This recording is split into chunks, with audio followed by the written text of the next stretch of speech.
Revelation 9.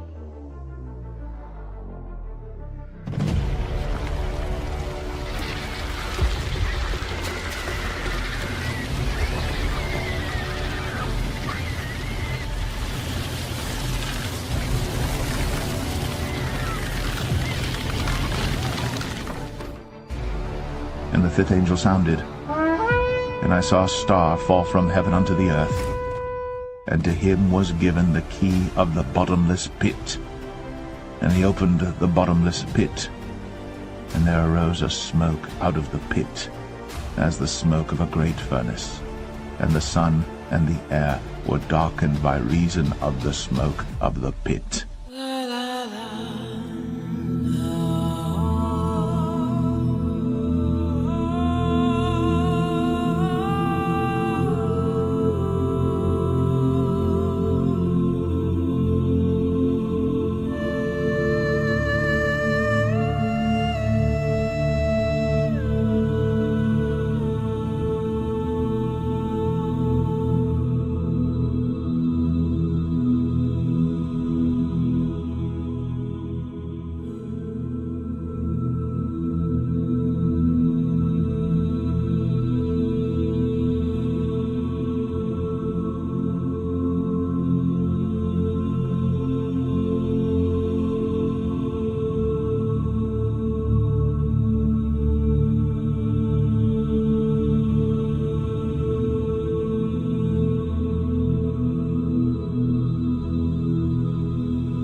Is that Jesus?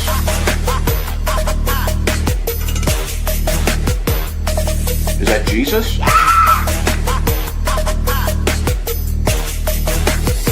Is that Jesus?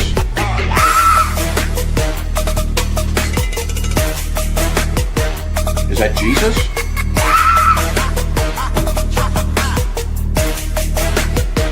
Is that Jesus?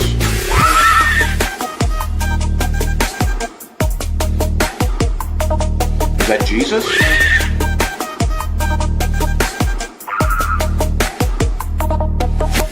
Jesus?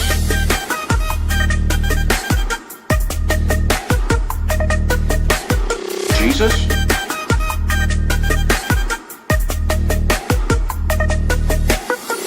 Is that Jesus?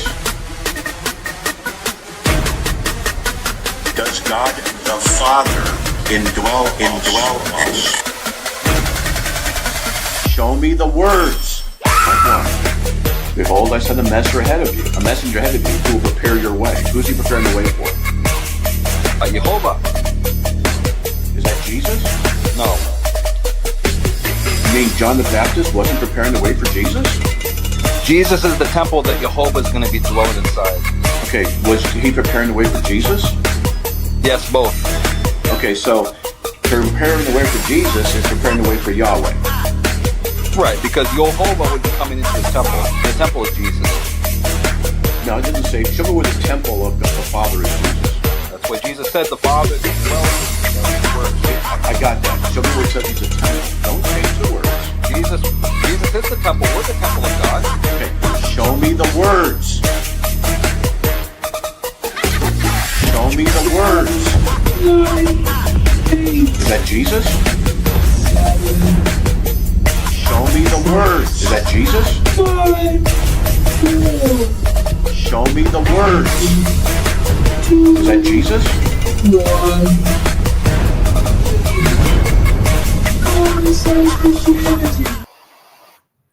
All right. You know, I had a little discussion with God Logic today, and it was actually pretty interesting. Usually, they don't bring you up. They usually are dialoguing with Muslims, and it was actually a live stream about the Trinity. All Trinity rejectors are welcome. So I figured it would be about the Trinity. So I was kind of disillusioned. I mean, it was a good discussion, actually, and I learned something in Hebrews because I never really paid much attention to the earlier passages in Hebrews. I just assumed it was a psalmist, right? But I never thought much about whether it's the psalmist or whether or not it's the author. I mean, I kind of saw sometimes it was the author and sometimes the psalmist, but I never really cared much to dig into it, to be honest with you. I never really cared. My main point of concern was Hebrews 1:8 is who was speaking there. That's what I was focused on. A Trinitarian will really hone in on Hebrews because that's one of their Easter eggs. That's one passage where they really try to make Christ deity. So of course they're going to spend a lot of time in that passage. Me, I really don't care. Like, you know, my main focus again was Hebrews 1:8. So after talk with God Logic there, I came to the understanding that Hebrews 1:5 is probably the author of Hebrews, which I kind of thought maybe, but I kind of held fast to it was basically the psalmist speaking. So that was cool. I actually learned something. And, you know, the problem with God Logic is he's past the point of learning, I think. He's not extending the same grace to me as I give to him because I care about truth. Like, I'll listen. And if God Logic says something that makes sense to me and I'm not quite sure, I'll research it. And if God Logic has a point, I'll accept it if it's true, right? And so, but I don't see God Logic doing the same thing. So I go on thinking that I'm going to dialogue about the Trinity, right? That's kind of what I'm kind of like a Trinitarian assassin. That's kind of what I specialize in. But I go on and, of course, he kind of goes away from that because he wants me. His first question was, yeah, he did run away. He did. Yeah. He saw the live stream. That's funny. So, yeah, he saw the live stream. That's funny. Harlem saw it. Yeah. He kind of ran away because he really had no point. I mean, you know, and I'll show you where his logic is just really skewed. His logic is really skewed because first of all, he has no problem with not having the Son in the Old Testament as somebody alive, somebody being worshipped, somebody being honored, somebody around the throne with the Father. I mean, he's not there at all. He's not there, let alone being called the Creator. So if we have passage after passage after passage calling the Father alone God, never involving anybody else, never saying you are our son. Hey, what's up, JBL or JLB? Never including the Son as part of the creation process or the Son. And you're told, you foolish and senseless people. I mean, just the scripture alone, just going back to the Old Testament, should show you that Jesus is not back there. I mean, if he was back there, come on, guys. If Christ was back in the Old Testament, he would stick out like a sore thumb. He would be everywhere, okay? Do you really think we're going to hunt for little tiny inferences? Oh, the spiritual rock that followed them was Christ. That's the Son there. I mean, we're going to have to dig for little morsels. Come on, man. We're not arguing whether or not that Michael was back there or Gabriel because they stick out. Satan's got 2 chapters dedicated towards him. So we're really going to kind of go to the New Testament and book of John or Hebrews and really try to make our case that, well, the way that I'm reading it is correct, and it has to be the Son back there in the Old Testament, that doesn't line up. So we have clear scripture that says, you fools, is he not your Father who created you? He has made you and established you. So we have clear scripture that says the Father, not the Father, Son, and Holy Spirit, the Father, right? Malachi 2:10 says we have but one God the Father and not one God the Father. I'm like a robot today after work and stuff. It says, have we not one Father? Has not one God created us? So we have the Father and we have God. Okay.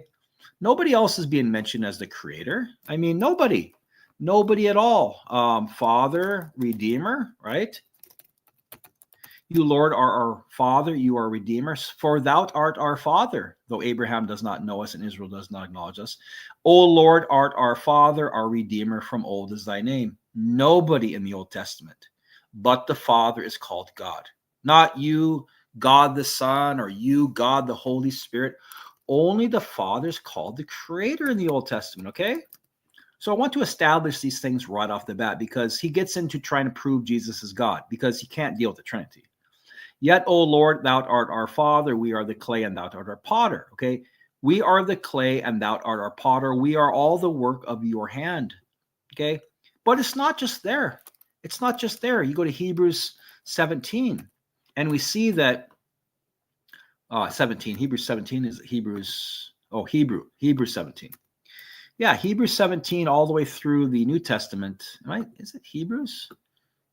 Hebrews, isn't Hebrews it's got to be a chapter. Sometimes RSV kind of gets weird on me. Or not RSV, but the Bible Hub here. So let's go.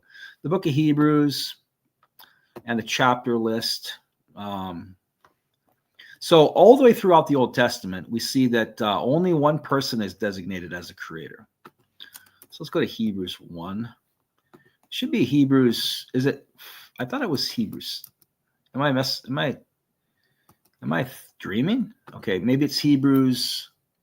Is it Hebrews 10? No, I think it was. I don't know. Yeah, I'm kind of. Let's see. The God who made the world and everything in it. So the God who made the world. Acts. What am I even thinking? Acts. So I'm thinking Acts. Acts 17, not Hebrews 17. I'm thinking, what on earth is going on here? I thought I was losing my mind. So Acts 17. Okay. It's been a long day, man. It's been a long day. So Acts 17 says, the God who made the world and everything has appointed a man. So even through the New Testament, we're not shown that the Son is the creator. Okay. It says right here, the God who made the world and everything in it. Acts 17:24. The God who made the world and everything in it has appointed a man, right? Being Lord of heaven and earth. So the God who made the world and everything in it. Christ says in Matthew 11:25, Father, you are Lord of heaven and earth. So we have the God who made the world and everything in it has fixed a day on which he will judge the world by a man he has appointed. My gosh, don't ever buy a Chromebook. This thing has been haunting me since I bought it. So the God who made the world and everything it has appointed a man. Revelation 4:8. Revelation 4 is the one sitting on the throne. They don't mention Christ as the creator. So I want to establish these things right off the bat. Okay. The Father is the only one called the creator in the Old Testament. Never the Son. You'll never see him doing, not even alive. You won't see him alive other than prophecy, let alone being called the creator. Okay. Holy, holy is the Lord God Almighty was to come. You created all things, never through your Son. Okay, never through your Son. So I want to establish that right off the bat. So let's get into the conversation that we have with, exactly, the explicit texts. So let's get into the conversation that I have with Avery now. And if at any time there's no sound, let me know, because my laptop plays games with me sometimes, and it will cut the sound out, and I won't know on this side. So, and Avery was actually kind of polite, until the end. He said, well, you're not being truthful or whatever. And then he kind of kicked me off, but not really kicked me off. He just said bye. And that was okay. I mean, it's a lot better than talking to Sam. So I was actually okay, but he didn't let me make my argument. He kind of ran a little bit in the end. So let's see here. So he invites me on, and we'll see here. He invites me on here. I need a what is the NGO break? Let me show you how to block this ad. First, you're gonna click on this video, then you're gonna download Pi. It's an ad blocker That should be illegal. That's one of the What is the problems. NGO? That's one of the problems of him monetizing his channels. We have these silly commercials that come up in the middle of streams. It drives me nuts. Hebrews 17 is where you can find the Trinity. Exactly. That's the book of hesitations, I would think, or more Moronicles, the book of Moronicles. Biblical Unitarian, how you doing? Good. How you doing? I'm all right. I had to name myself Biblical Unitarian so they would pick me up. I mean, I could put CM, but it doesn't stand out as much. So I put Biblical Unitarian so my name would kind of stand out. I put asterisks, so that kind of stands out in the crowd a little bit more. So you believe Jesus is created? What's that? So do you believe Jesus is created? You believe Jesus is created? I do, yeah. And what verse tells you that? Matthew 1:18. All right.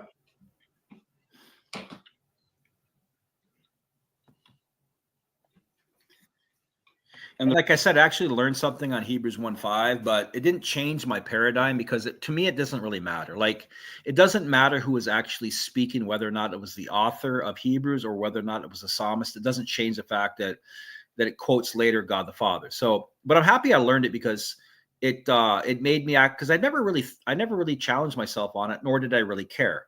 So it wasn't really a big deal to me. But when I had this conversation with him, he's asking me who it was, and I just assumed it was the psalmist. So I went did a bunch of looking up really quick, and I said, "Oh, okay, it's actually the author."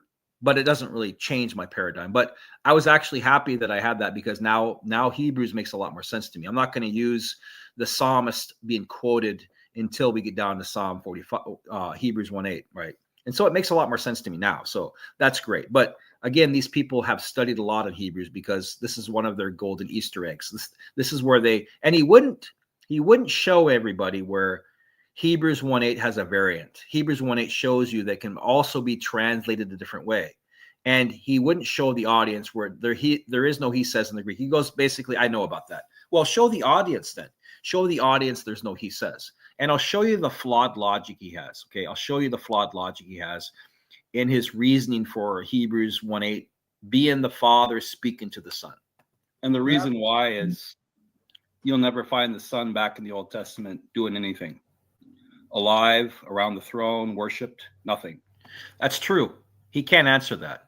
He can't ever show you the Son back in the Old Testament. Come on, guys. We're talking about the Son of God, for goodness sakes. The Son of God. And he's not back there. He's not back there. Clear. You can't find him there, being worshipped, being honored around the throne, receiving praises, like the angels receive praises in like Psalm 103:20. Bless the Lord, O you his angels. Bless God the Son, you eternally begotten Son that's always with the Father. He's never mentioned a single time. You never see him doing anything. You never see him create anything. He's never involved with God the Father in the creation. So you're really going to expect me to go to Hebrews and Colossians in 2 sentences now? I'm supposed to change my entire Old Testament paradigm? Is it me who might be reading these things wrong, or maybe you, God Logic, who might be reading things wrong? Okay, what's more probable? What's more probable? I'm wrong or you're wrong? When they insert words like he says to try to make it appear that God the Father is speaking to the Son, and then the variant there is, or God is thy throne.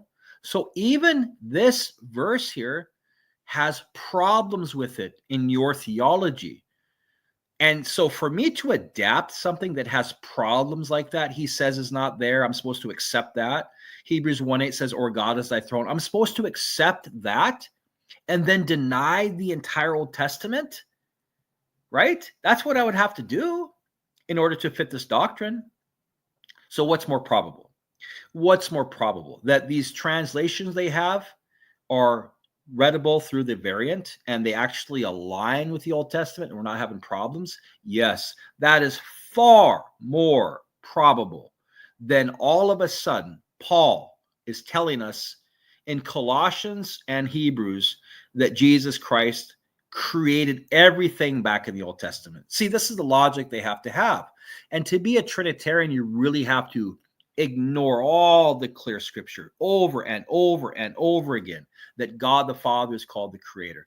And now we're supposed to believe in two sentences in two random passages that have variants that Christ is now called God the creator by his Father. I mean, come on now. Come on. But again, I'm kind of upset because I went on, it says all Trinity rejectors. Now I'm talking about the birth of Jesus. He's not there. Oh, okay. Yeah, that's true. All right. So Matthew 1:18, it says, now the birth of Jesus Christ took place in this way. I actually enjoyed this conversation. I did. I think God Logic was actually very charitable. So I enjoyed it. I wish he would have let me stick around a little longer, though, at the end to show him the variants in Hebrews, which actually makes more sense. But I don't think, I mean, he's got 250,000 followers. I think he's going to cut me off to the point where I start showing him where he's wrong, where I'm not going to budge. And then I'm going to show him different ways to look at Hebrews 1:8 that actually makes more sense. He's not going to want that because his audience cares about cooking. Like he's got his cooking apron on. He sometimes wears his hat. They're into trying making people look bad or making them look wrong. They're not seeking truth on this channel. They're far past that, right? So you're not going to have I'm not trying to convince him. I'm just trying to show others that might be curious. When his mother Mary had been betrothed to Joseph, before they came together, she was found to be with child from the Holy Spirit.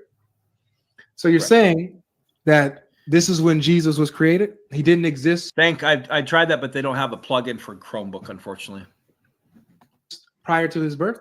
Correct. He was conceived in the womb of his mother. He actually calls me an interesting biblical Unitarian because what I say actually makes sense. You can kind of see that he's kind of saying that he really doesn't have any way around what I'm saying because it's all biblical. Like he's not used to this. I don't think he's used to having biblical Unitarians of my flavor up, my circle up dialogue with him. Usually it's Jehovah's Witness. It's usually Hebrew Israelites, people like that. And they have the weirdest things. But yeah, exactly. God, and not to mention that, but he says, isn't it written God made the male and female? So when he says, isn't it written God made the male and female? He's quoting things, but remember, he says they're not his words to speak. So even when he quotes passages, he says it's not my words to speak. Yeah, exactly. He's putting on a gimmick, a show. He's kind of he's doing this for flamboyancy and to be dramatic. So he's not really like, if he ever found out the truth and it wasn't the Trinity, he would never drop it because his 250,000 followers, which he gets money off of, he's monetizing his channel. He makes money. I'm sure every one of his videos here he does on live probably makes a couple $100. So it's not like he's wasting his time doing this. But if he got out of the Trinity, he would lose all of his followers. His channel would go down the toilet. He's got a sunk cost fallacy invested on this. He's not going to give it up easily. So I'm not trying to reach him. I'm trying to reach others. But yeah, so I've established that, yeah, Christ is created in the womb of Mary. It says he was a child of the Holy Ghost. Right. And before this, he didn't exist. No, that's why you won't find him in the Old Testament worshipped, honored, or doing anything. I disagree with that. You disagree with that? Well, show me then. See, he says things, we'll get to that later, but he never gets to it. So he disagrees with that, but he can't ever show you. And then we're not talking about the Trinity. I really wanted to talk about the Trinity. But we'll get to that in a second. So, you believe in you said you're a biblical Unitarian, so you believe in both Old and New Testament. Is that right? Correct. Okay. So when it says that everything is created through Jesus, heaven and earth, thrones invisible, principalities, rulers, etc., all things are made through him and for him in Colossians 1. How can all things be created through Jesus if he didn't exist yet? Well, those are just positions of power in Colossians. Those are dispositions? They're just positions of power, whether they be thrones, dominions, rulers, and authorities. Very. Did he create them? Yes, he did, because he's establishing his church. Yeah, okay. So it says that he created the heavens and the earth in that verse, right?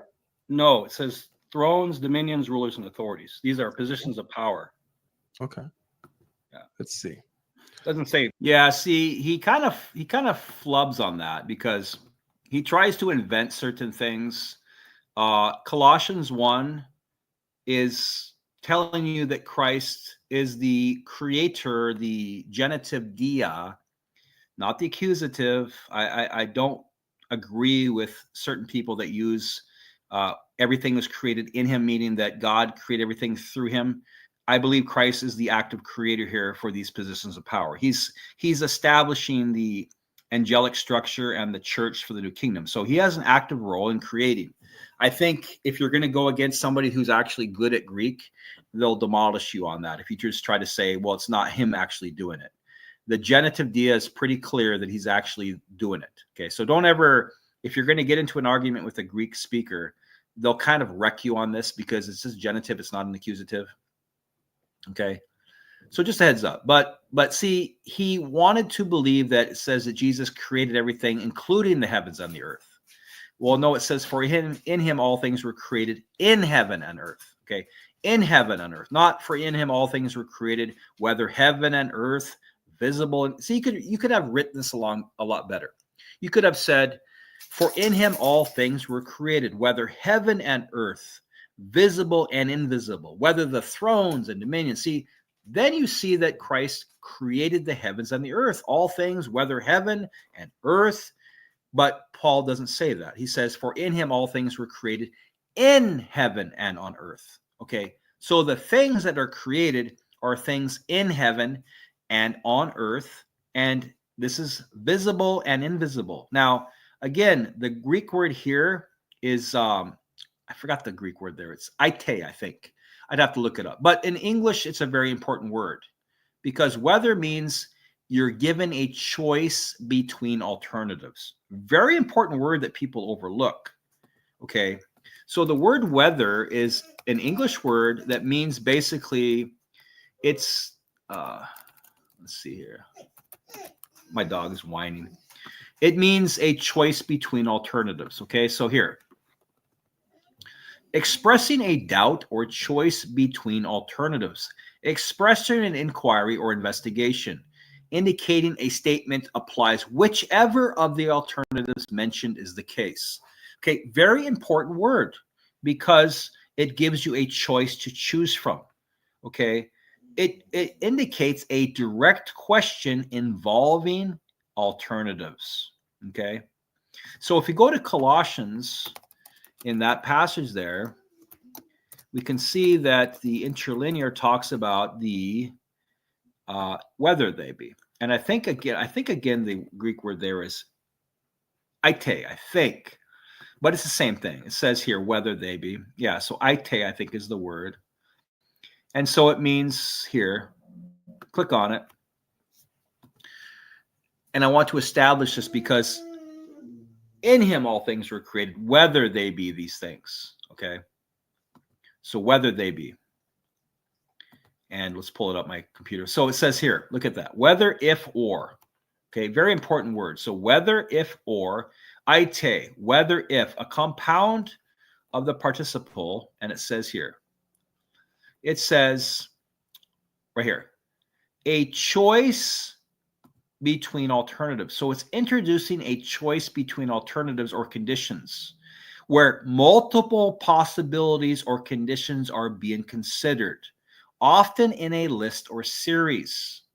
This conjunction helps to express uncertainty or to present different scenarios or options. Okay, so you have options and you have scenarios in this clause.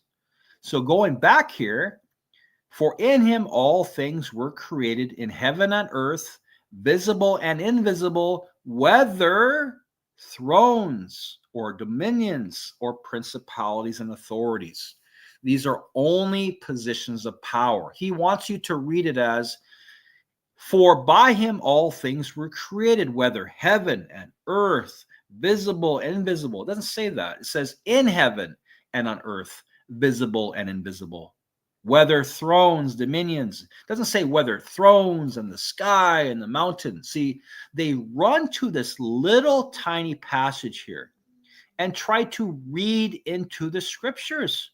That doesn't align the Old Testament, so that doesn't work. And again, these are only positions of power, okay? So let's let it go with his. I'm going to stop the screen, and I gotta bring it back up, because if I don't, sometimes the audio won't play. The heavens and the earth. It says all things, whether they be thrones, dominions, rulers, and authorities. Okay. That's why Paul uses the whether term, because it's a choice between alternatives, whether they be thrones, dominions, rulers, and authorities. Gotcha. It says, "For by him all things were created in heaven and on earth." Find a pet-friendly Italian restaurant with outdoor seating nearby and text it to Luca. Find it real quick. Send it to the click. I don't like that, man. That's one of the artifacts of In having heaven, there's monetary chime. thrones, dominions, rulers, and authorities. He created it all. Yeah, angelic structures to run the church. Not just to run the church. He created the heavens and the earth and the authorities within them. No, see how he makes it up. I mean, I think he's really. I don't think he's really being dishonest. I really think that's how he reads it, but he's just not. He's not using basic common sense. It doesn't say he created all the heavens. It says, "For in him all things were created in heaven and earth, whether thrones, dominions, rulers, and authorities." So these are things in heaven and earth. It doesn't say he created heaven and earth. Okay. Like I could say, well, I own everything inside Walmart, but it doesn't mean I made Walmart. Inside. So obviously when it talks about in something, in heaven and earth have to be established first before he's creating things. But again, these are positions of power. So you really have to ask yourself, is Paul trying to tell us that Christ is now the creator of the universe when he is only listing positions of power, and the rest of it says he's before all things and in him all things hold together and he's the head of the body of the church? Really, this one little passage here in one paragraph, we're supposed to understand that Christ is now the creator? Really? See, this is the lazy slop. This is the sloppy theology I was talking about. They're only positions of power. Okay. Very, very exclusive list. And then it goes on to say he's the head of the body of the church. So we're supposed to believe here that he's the creator, and then goes, he's the head of the body of the church. How does that even fit into context? Well, we know why. Because that matches Ephesians 1. And I'll read it so I don't have to share the screen to cut it off. But I'll read Ephesians 1. And Ephesians 1 is also written by Paul. And Ephesians 1 matches Colossians. And it tells you what they are. It tells you exactly what those positions are. Here, Ephesians 1. Anytime they want to bring up Colossians 1 to you, make a note, bring up Ephesians 1. Okay. It says here. Okay. Which he accomplished in Christ when he raised him from the dead. Okay, so God accomplished these things in, heck, I'll just show it.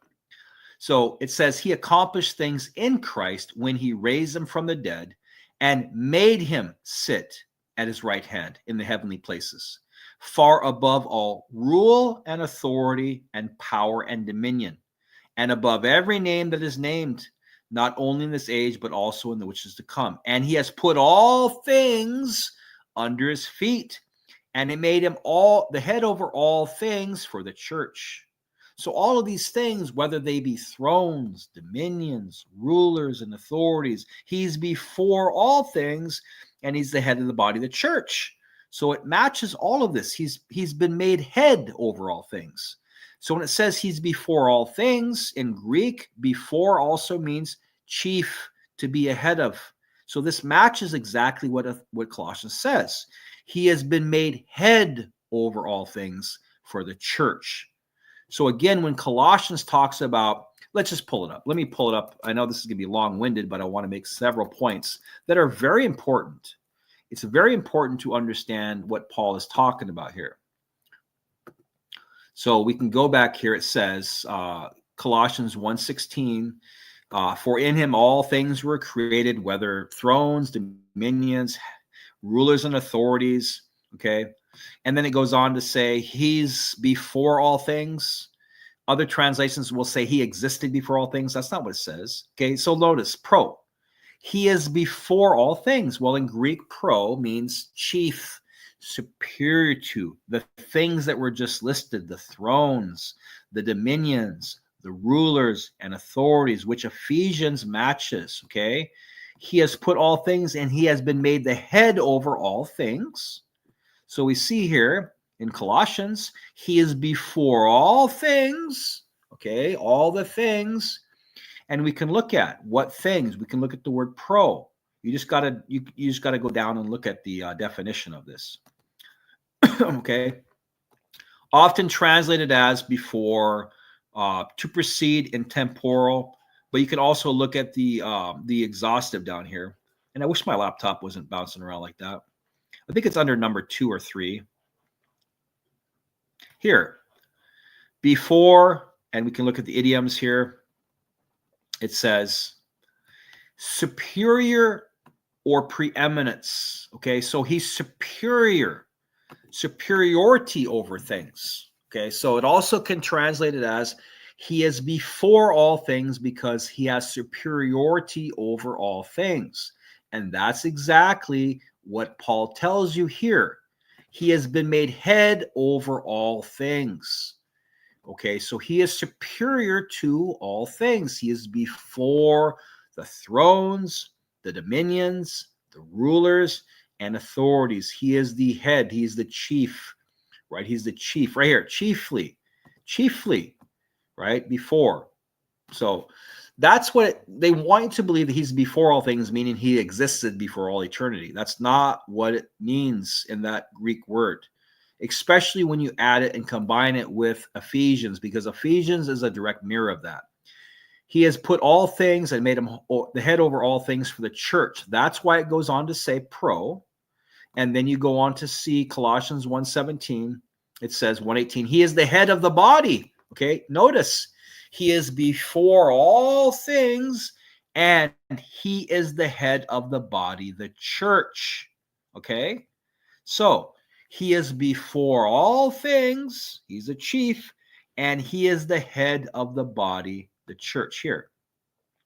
So when it says he's before all things, right, he is before all things, and in him all things hold together what? The thrones, the dominions, the rulers, and authorities. Then it goes on to say he's the head of the body, the church. Not that he's creator of the universe, and then to go on and say he's the head of the body, the church. What on earth would that even, how would that work? So he's the head of the body, the church, who is the firstborn out from the dead. Okay, God's not the firstborn from the dead. So Colossians 1 and Ephesians 1 are direct matches. So in the future, if you ever have a dialogue with somebody, make sure you bring up Ephesians, because it talks about the thrones, dominions, rulers, and authorities. Excuse me. So let's get back to his argument here. I just wanted to establish that Christ is the one who created these positions of power. Okay, but he's not the creator of anything other than positions of power. He's not like waving his hand and creating the new kingdom or anything. He's just establishing positions of power and so on and so forth. No, it doesn't say he created the heavens. It says all things were created in heaven and on earth, visible, right, whether they be thrones, dominions, rulers, and authorities. So in heaven, there's thrones, there's dominions, there's rulers and authorities, but it doesn't say he created the heavens there. Right. It does. It literally is saying that he created the heavens and all that's in them. Where does it say that? It's literally says that by him, all things were created. Is heaven a thing? Things in heaven and earth. No. Is heaven a thing? And earth is a thing? See, they get caught up in the word all things. If I come home and say, honey, who drank all the juice? She's not going to think that that all the juice in the universe or the world is being drunk. There's a limited sense. So like in John 4, the woman at the well says, I know the Messiah is coming and he will teach us all things.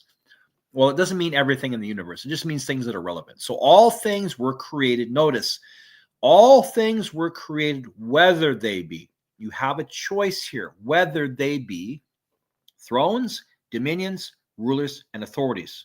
Okay, very specific and exclusive list. There's no deviation here about birds and rocks and stars. And again, the whole entire premise here and the subject is the head of the body of the church. These are establishments for roles to build in him one new man, both Jew and Gentile. It's about creating the church, the angelic structure, the thrones in heaven and on earth, whether they're invisible ones or invisible. It's all about the head of the body of the church, right? Nothing about all of a sudden he's the creator of the universe and then go on to say he's the head of the body of the church. How does that even work? How does that work to talk about he's the creator and then say he's the head of the body of the church? No, these are positions of power for the church and the angelic realm to run the kingdom. Nothing about birds and stars and rocks and stars, right? So let's stop that again. I'm sorry, it's really annoying, but I have to do it. Otherwise, when I play him, it's not going to play. No sound will come out. So let's play it again. Yeah, but Paul tells you whether they be thrones, dominions, rulers. So all of it. Yeah, he goes into detail. So all of it. So for by him, all things were created. Heaven and earth are things that were created, right? No, the list is there. Whether they be thrones, dominions, rulers. Wait, brother. Are heaven and is the heaven and the earth things that were created? Yeah, but that's not the things that were created here. But it says for him, by him, all things were created. Yeah, Then in it heaven. continues, so heaven and earth would be a thing created. No, in heaven and earth, the thrones, dominions, rulers, and authorities are the things created both in heaven and earth. This is tough. I mean, it's tough because he's not, I don't mean to sound disrespectful, but he's just not paying attention. There'd be a far better way for the author. Again, you guys always have to use the Old Testament as a baseline. Okay. It should strike you as odd that you'll never find the Son back in the Old Testament alive, let alone being called the creator. He's not even alive back there other than prophecy. He's not being worshiped, honored around the throne. So that should be your gauge. So when you come to passages that are a little bit difficult, then don't just assume that he's now the creator of the universe in this one passage. The overwhelming evidence should lean a little heavier to the favor that possibly you're reading this wrong, God Logic. Okay, because you have to use common sense. We have to think about, is Paul trying to tell us in one paragraph now that Christ is the creator of the universe when there are only positions of power being listed? And then it goes on to say he's the head of the body of the church. So what's more probable, God Logic, that you're reading this wrong or that I'm reading it wrong? I would say that you're reading it wrong, okay? Because it does not say, for by him all things were created, whether heaven and earth. See, just one change of the word would prove me wrong.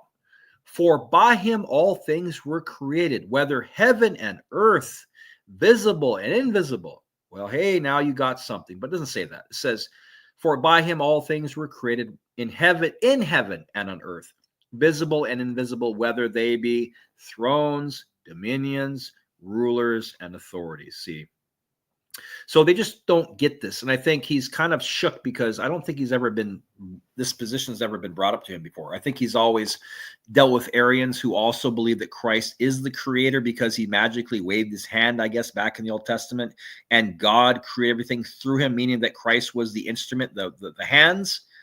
So he's dialogued with people in the past that do agree that Christ preexisted. He's dialogued with people in the past that do believe Christ is the creator. Somehow they can't really explain why. But when he's pressed against this, where no, he's not. These are positions of power, and it stands out with him. He doesn't really know what to do with it. He doesn't know because, again, he's running from the Old Testament. He's running from the Trinity, and now he's trying to insist that here somehow in this little paragraph here that Paul is trying to spring a fast one on us and tell us that Jesus Christ is now the creator. See, that's the problem that you have when you're a Trinitarian is you ignore all of the obvious texts in the Old Testament to assume that this one little riddle here is going your way, and it doesn't support the Old Testament nor the New Testament. That's tough. Yeah. Okay. Because in the Old Testament, you'll only find God the Father being called the creator. You'll never find the Son back there at all, ever. What about the Spirit? Well, the Spirit is the Spirit of the Father. Is he the Father? It's the power and presence of the Father. Is he the Father? Well, again, it's kind of like the rays of the sun come from the sun. They're the same thing but distinct because it's the power and presence of the Father. Are the rays the sun? Well, technically, that you could say I got burned by the sun today, but it's not the ball up in the sky. Right, but are the rays the sun? Yes, they proceed from the sun. Are they the sun? No, just like the Holy Spirit is not It's literally not the Father, right? Well, the Holy Spirit is not the Father in its totality. It's the power and presence of the Father. So the Holy Spirit is not the Father. No, it is. It's his power and presence. You just said he's. I'm confused. No, because when I refer to the Father, I refer to the Father in his totality, his word, his wisdom, his fruit, his everything. But Oh, you believe the Word is the Father as well? yes, I do. Interesting. You're an interesting Unitarian. Okay. All right. So here in Hebrews 1, Mhm. you agree that the Father's speaking of the Son in these verses? No, there's no he says in the Greek. But who's speaking? The psalmist is speaking. Okay. When it says, okay, let's actually pull this up in the Greek. Can you pull up the RSV translation? And this is where actually, like I said, I haven't studied this part here, so It's actually, not in the Greek. Yeah, there's no okay. he's. I actually agreed with him in Hebrews 1:5, which this makes a lot more sense now. But before I hadn't really studied it that much. So when he comes up to Hebrews 1:5, I just assumed the author was just taking the psalmist quotes and they were applying it. But under closer examination and dialoguing with him, I think it's actually the author. But it doesn't change anything. I was actually happy to see that. I think it was a good discussion, and he pointed that out to me, and I go, okay, well that makes sense. See, I learn and I grow from that. I'm not somebody who's so hard fast. Like I think God logic is a little bit, I should say, a lot dogmatic. He's not extending the same grace to me, where he's not weighing the odds and the evidence. See, I'm looking at this, and if something makes sense to me and it goes against what I believe, I'll jump ship and adopt it. And I did in this case. I granted him that probably is.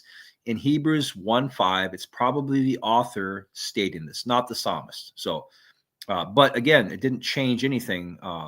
My main focus was who was actually speaking in Hebrews 1:8, right? And he tried to say that was the Father, but I'll show you where his logic just doesn't work at all. That's added. I got you. It says, but of the Son, and then starts quoting, right? Right. That's the author quoting the psalmist. Yeah, but of the Son, who's the one that's speaking? The psalmist. They're quoting the psalmist prophecy, and now they're applying it to. But who are they attributing the words of the psalmist to? The psalmist is speaking about the Son. Okay.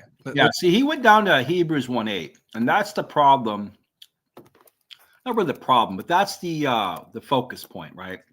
So how we would read it now is Hebrews 1:8 is a quote from the psalmist in Psalm 45. So when we read it this way, we would see that there is no he says in the Greek, that's added. But this here would be the author, like Paul or whoever, is saying, but unto the Son, and then he's actually quoting the Psalm in Psalm 45. So who is actually speaking here? That's the prophecy of the psalmist. So they're applying it now to the Son. It's not but unto the Son, God says to the Son. Okay, and I'll show you why the logic just doesn't work.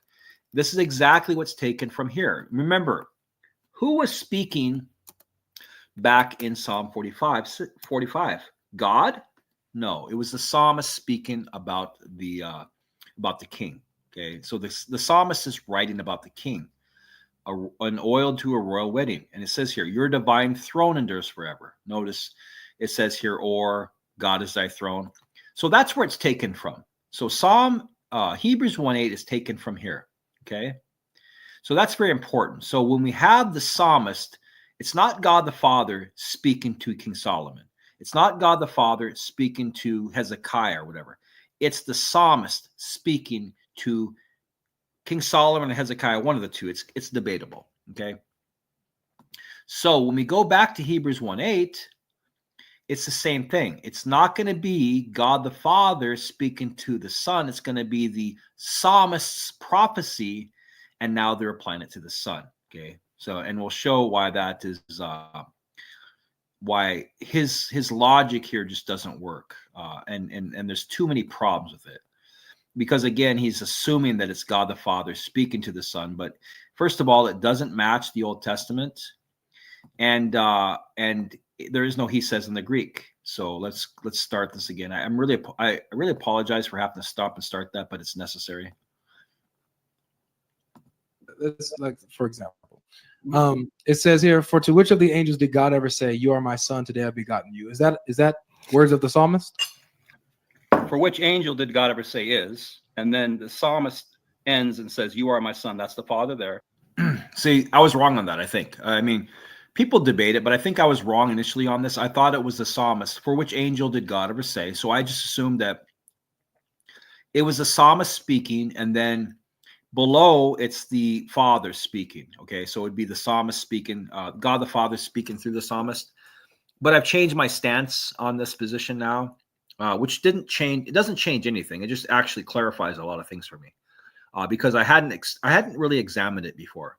So I'm fortunate that I actually had this conversation, because he spent a lot more time on this verse, because to him, it's one of his eggs, his golden Easter eggs, because it's really trying to prove that Jesus is God. So they're really going to examine this with a fine-tooth comb. Me, I really haven't paid much attention to it, except when I get down to about Hebrews 1:8, then I really start getting concerned. But up here, I don't really think about it. Like, it doesn't really, like, was it the psalmist speaking? Was it the author? I don't know. Sometimes I thought it was the author. Sometimes I thought it was the psalmist. But to me, to be honest with you, I never really thought about it. But now, after talking with Avery, I really believe now this is the author. So I would say that now this is the author saying, "For which angel did God ever say?" Okay, and then, "You are my son, today I begot you." So this would be the psalmist's statement talking about the Father. So the Father is the one saying, "You are my son, today I begotten you." I just want to get that out of the way and establish that. So before, I thought, when I was talking with him, I thought this was probably the psalmist speaking. I thought, okay, well, that's probably the psalmist. But the point was here, that's the important part, is who is actually speaking here. Who is actually speaking here? That's God the Father speaking. Okay, so that would be the psalmist speaking the words of God the Father. Okay, that's my point. Because we see again, so remember, pay attention. So the Father would be speaking about the Son, and then we're told again by the author, again, the Father speaks to the Son, and he says, "I will be to him as a father, and he shall be to me as a son." And then the author says, and again, so we have the Father speaking to the Son. We have, again, he's letting us know that the Father is speaking to the Son. And then again, we have the Father, he's speaking to the Son. So the author tells us the Father spoke here because God said, "You are my son." And then it says, and again, "I will be him as a father." And then it says, and again, when he brings the firstborn into the world. So very clear that, yes, these are clear instances of God the Father speaking to the Son. Up here, who's speaking? Probably the author. Okay, probably not the psalmist here. Okay, but the author is quoting the psalmist statements here, and this is God the Father speaking. It's kind of confusing. Hebrews 1:8 is kind of confusing, and it's kind of a mix, a bag of nuts. I mean, you have God the Father speaking. Sometimes you have the author quoting the psalmist, and the author speaking. See, so you really got to be careful when you start getting into things like Hebrews. You want to, you don't want to hold things hard and fast. And again, you do not want to deny the Old Testament's clarity. Okay, when you start getting into ground that's very kind of confusing or arbitrary, and it can be read a different way, you don't necessarily want to just hold on to something if it's going to be contradictory to the Old Testament. So I was corrected here. I'm happy though. I think this right here, you'll see where I'm kind of struggling with who's speaking here. Like, I really haven't put much thought into it, and I thought it was a psalmist, but after digging through it, I think it really is the author. So let me stop it again. I just don't want to take any chances, because I'll go back and nobody will be speaking. Yeah, I've heard about it. He's really good. He actually had a video today about 11 hours ago that talks about the Trinity is not biblical. I like him. He's good. He's good. The psalmist speaking, though, isn't it? No.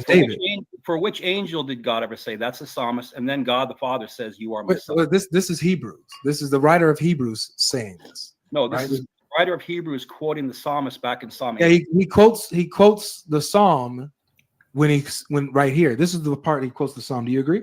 Yeah, but it's supposed to be right here, it's the writer of Hebrews right now, right? Correct. Okay.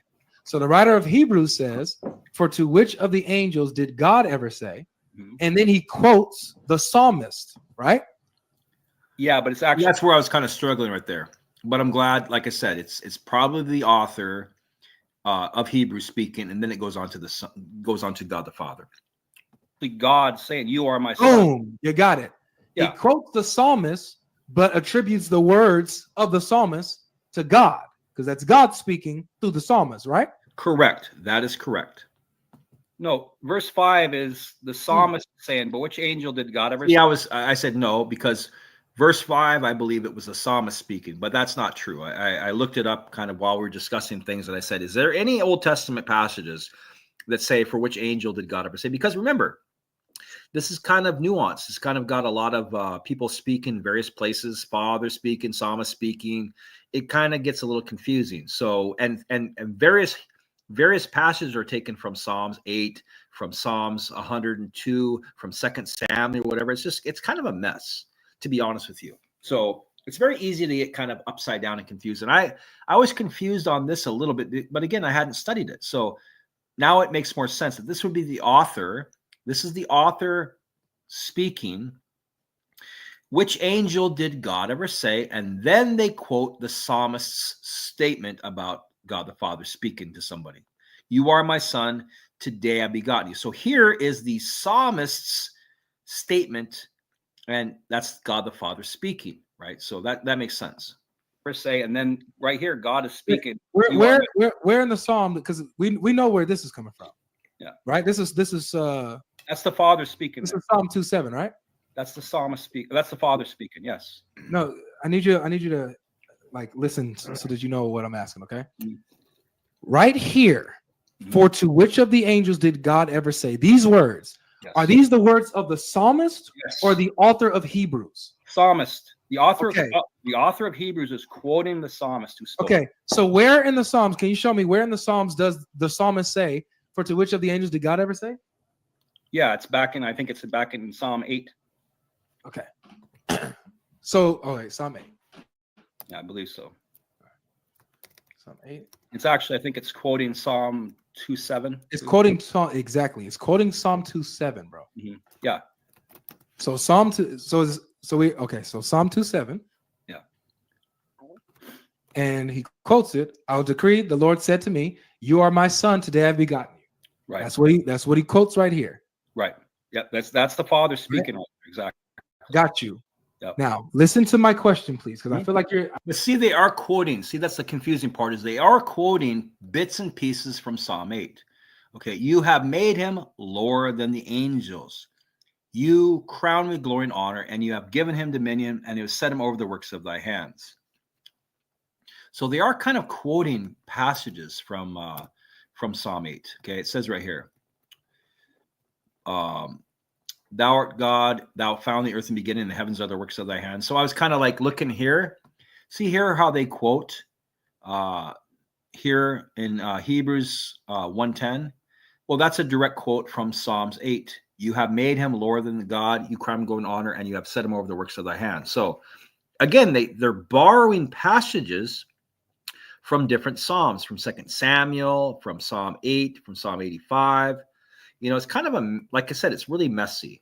So I think the best way to read it would be, like he's suggesting, is the best way to read it would be to have the author quoting in Psalm 1:5. I think that would be the best case scenario. Is the author is quoting there.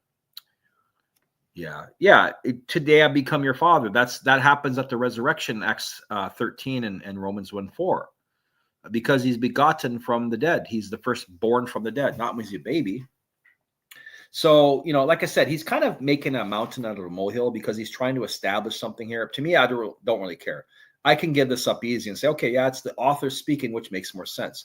Like I said, I'm willing to change my position. I'm not hard fast, and I'm going to be angry that I didn't know, or I'm going to be like, my ego is going to be hurt. I don't care. So the fact that it's the author speaking makes sense to me. Hey, let's roll with that. Let's go with that. That's pretty much what I say. I don't know if you're getting it or if you're ignoring it. These words right here, you see the highlighted part? Yeah. Whose words are those? I just said it's the psalmist speaking. Where does the psalmist say this? That's the quote. For which angel did he ever say? Did Yeah, God? Where does the psalmist say? Where in the Psalms does it say, for to which of the angels did God ever say? Where does it say these words in the Psalms? In the Psalm? Yeah. I think it's in Psalm 120, I believe. Brother, we're in the Psalm that he's quoting. I know, He's but there's Psalm 2. There's multiple Psalms. Hebrews 1 takes multiple Psalms. I know, brother. Man, come on, man. You got to be kidding me. I know that. We know that there's multiple passages in the Psalms that the writer of Hebrews is quoting. Can we agree that the writer of Hebrews, before he quotes the Psalm, these are his words, right? Yes. Thank you. So starting at verse 5, these aren't the words of the psalmist yet. These are the writers of Hebrew. This is the words of the writer of Hebrews. Then he quotes the Psalm. And again, I'm just, I'm just coming into the, I got some hot ginger here. I'm just learning that Hebrews 1:5 is probably the author. So, it's taken, when I'm used to years of just reading this passage and just assuming it was a psalmist, for him to say it's the author, I'm kind of still, I haven't researched it enough. I just haven't researched it. So for me to just say, okay, yeah, it's a psalmist or the author, I wanted to make sure that it's actually the author. So I'm just not going to say, sure, it's the author, because I was accustomed to it being the psalmist, right? But when he was talking about this, I did a bunch of research really quick, and in no Old Testament passage does the psalmist say these words. So obviously, if that's true, then I have to adopt that it's the author, which I did. So he's kind of struggling here, and he's kind of being patient, but he's struggling with me here, trying to get me to understand that the verse Hebrews 1:5 is actually the author speaking. So once I do a little research in the background, which I hadn't done before, then I say, okay, yeah, that's probably true. Let's run with that. So right now he's kind of getting frustrated because I'm not getting that Hebrews 1:8 is actually the author speaking, not the psalmist. And I was accustomed to and used to it being the psalmist. But this is kind of a mountain or a molehill because I don't really care. My main point is who spoke below it. It could be the psalmist speaking. It could be the father, or it could be the psalmist speaking, or it could be the author speaking. My main point is who speaks below. You are my son. That's what I focused on. But I'm actually glad now, because now if I have discussions with Trinitarians now, I'm not going to say that it's the psalmist. It makes far more sense that it's actually the author of Hebrews speaking. So I'm glad that I actually learned that. Right? Well, who's actually speaking here? That's my question to you. We'll get there in a second. First, let's understand what we're looking at.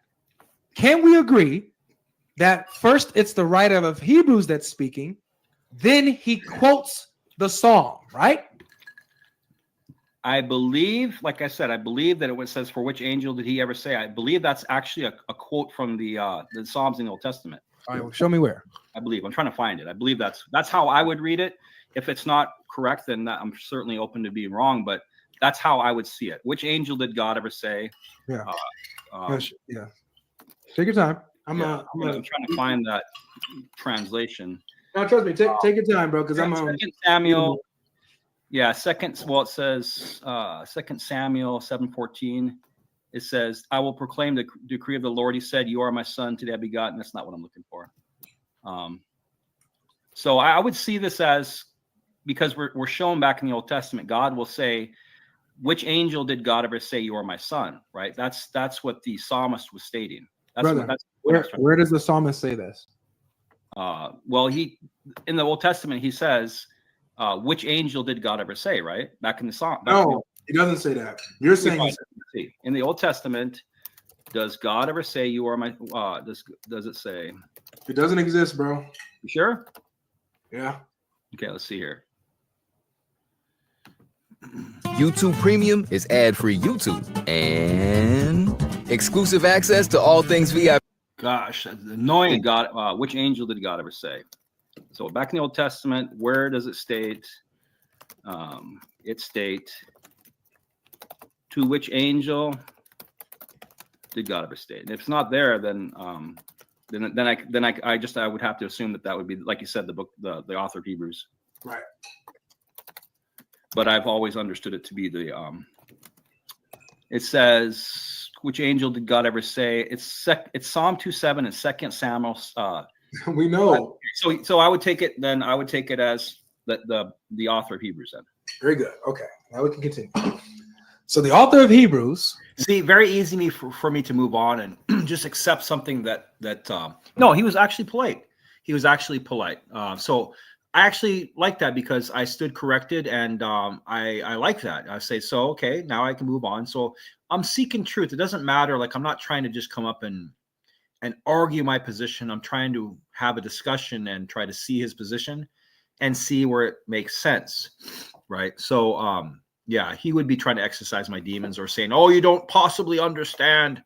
Like I said, to be fair, is I haven't really read into every passage in Hebrews 1, like whether or not it's the God, whether or not it's the author, whether or not it's the psalmist. See, to me, it didn't really matter to me until I got down to Hebrews 1:8. That's kind of where I focused on. To me, all these other passages don't mean anything. Like, who cares if he says, you are my son, today I become your father? I mean, that's like irrelevant to me. Like, that's not going to prove theology. Now, Hebrews 1:8 will prove something if he's calling the son God. So, to be fair, that's the reason why I hadn't really looked into it. But look how long it took me to come to the realization that it's not God. It's not the psalmist. Probably about 2 minutes or 3 minutes or whatever, talking with God Logic. I changed my position on it now, and I've learned. So now if I dialogue with more people, I will be very clear that it's actually the author. And like I said, God Logic and the Trinitarians have spent thousands of hours probably on this passage because it's one of their golden nuggets to try and prove the deity of Jesus. To me, I'm not going to pay attention until I get down to Hebrews 1:8 and Hebrews 1:10 because that's the meat of things. To me, Hebrews 1:5, Hebrews 1:6, I don't care. Like, it doesn't really, it's not going to shake my world, right? It doesn't matter. These are irrelevant to me, right?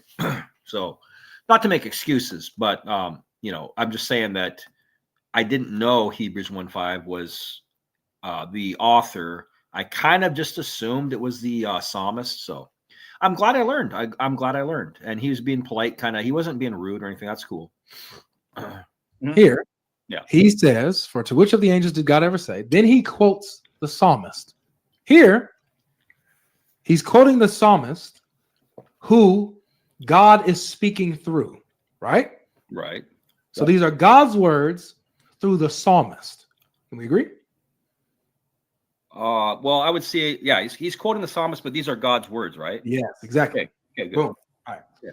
So continuing, or again, so he quotes another psalm or Deuteronomy. He also quotes, and so he's quoting the psalmist. Correct. But these are God's words through the psalmist, right? I will be a father. That's exactly right. Okay. Then again. Okay. Now stop. See, this is the thing. Now, when we have that passage, you see, he speaks to the Son. See, now this is the thing that I had a problem with his understanding of it. See, so I granted to him that, yes, for which angel did God ever say? I grant him now that this is the author speaking. Okay, so I've granted him and I've accepted now that this is the author speaking here. So which angel did God ever say? Now, notice we're not in the Trinity now. So this is kind of why I get frustrated, because I want to go against the Trinity. He's changed the subject, and now I'm talking about this stuff. This doesn't prove the Trinity. See, this is the maddening thing that I have when I go on the discussions with these people is they have the forum, they control it, and they change the subject. They don't want to talk about the Trinity. They want to talk about the deity of Jesus. See, this kind of, it frustrates me. It frustrates me.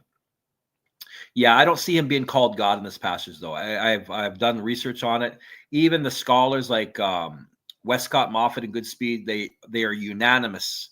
There's in the Old Testament, the king was never called God.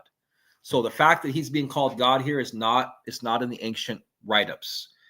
It's not in the Tanakh. So the Father is not, or even the psalmist is not calling Jesus God here. He's not. In none of the ancient writings was the king ever called God in the book of Psalms. Okay, so that's the problem that I have with that translation. Like the RSV says, "Or God is thy throne." So what they've done is they've taken Hotheos, which is used hundreds and hundreds of times, and it's always refers to as God. Never "O God," but 4 times.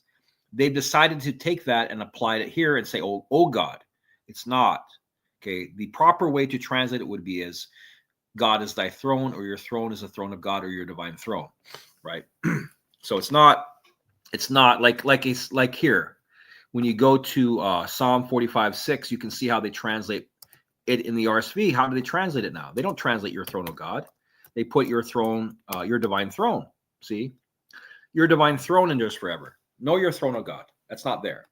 So, but they put a footnote there and says, or it can be translated as your throne, O God. See, so it's just playing games. People are accustomed to Jesus being called God here, like King Solomon or Hezekiah or whatever in Psalm 45:6. In none of the ancient Jewish writings in the Tanakh, in Psalms, was the king ever called God, ever. This is long before Christianity. Now, when Christianity rolls around, they want to push this deity of Jesus. Yeah, they start translating it as a vocative instead of a predicate nominative. So they try to make him God. But in none of the ancient writings in the Tanakh, even the 1917 Tanakh, they do not translate it as your throne, O God. Okay, this is the Tanakh, the 1917 JPS Tanakh. They do not translate it that way. They translate it as your divine throne, or your throne given of God is forever. See, this is the Tanakh. This is the Hebrew Tanakh, which started, this is 1917. It says here, it says, thy throne given of God is forever. Okay, there is no your throne, O God. It's your divine throne. Okay, so your throne given of God, not your throne, O God. So the ancient Hebrew Israelites and the Jews did not translate Psalm 45:6 to call the king God. That's a later invention. Trinitarians will try to make that case all the time, but they're not sticking with what the ancient Israelites used as far as that predicate of the nominative there in Psalm 45. They never considered their king to be called a judge at a wedding coronation. Your throne, judge. No, is your throne given of God is forever. Your throne is divine. Your throne is forever. Not you are God, and that didn't exist back then. And again, when he brings the firstborn into the world, he says, let all God's angels worship him. Correct. Right? So these are, again, he's quoting the psalmist, but these are God's words to the psalmist. Correct. Of the angels, he says, same thing. He makes his angels winds and his ministers a flame of fire. But of the Son... Stop. See, this is the problem that he has with his logic, and I'll show you. The problem he has with his logic is, I granted him that the author is speaking here, okay? So it's the author of Hebrews. For which angel did God ever say? And then he speaks, thou art my son, today I begotten thee. Okay. Then the author says, or again, okay, so the author is including, again, the Father is speaking to the Son. I will be to him as a father, and he shall be to me as a son. And again, okay, so he's letting us know, again, he speaks to him. And again, the Father is going to be speaking to the Son when he brings the firstborn into the world. He says, let all the God's angels worship him. Okay, notice, of the angels, he says. So it shifts, it stops. It stops from speaking by God the Father, speaking about the Son, because we see God. For which angel did God ever say, thou art my son? So that's the Father speaking about the Son.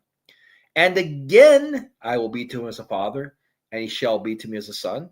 And again, so he keeps saying again and again, letting you know that this is a continuation, that God the Father is speaking about the Son.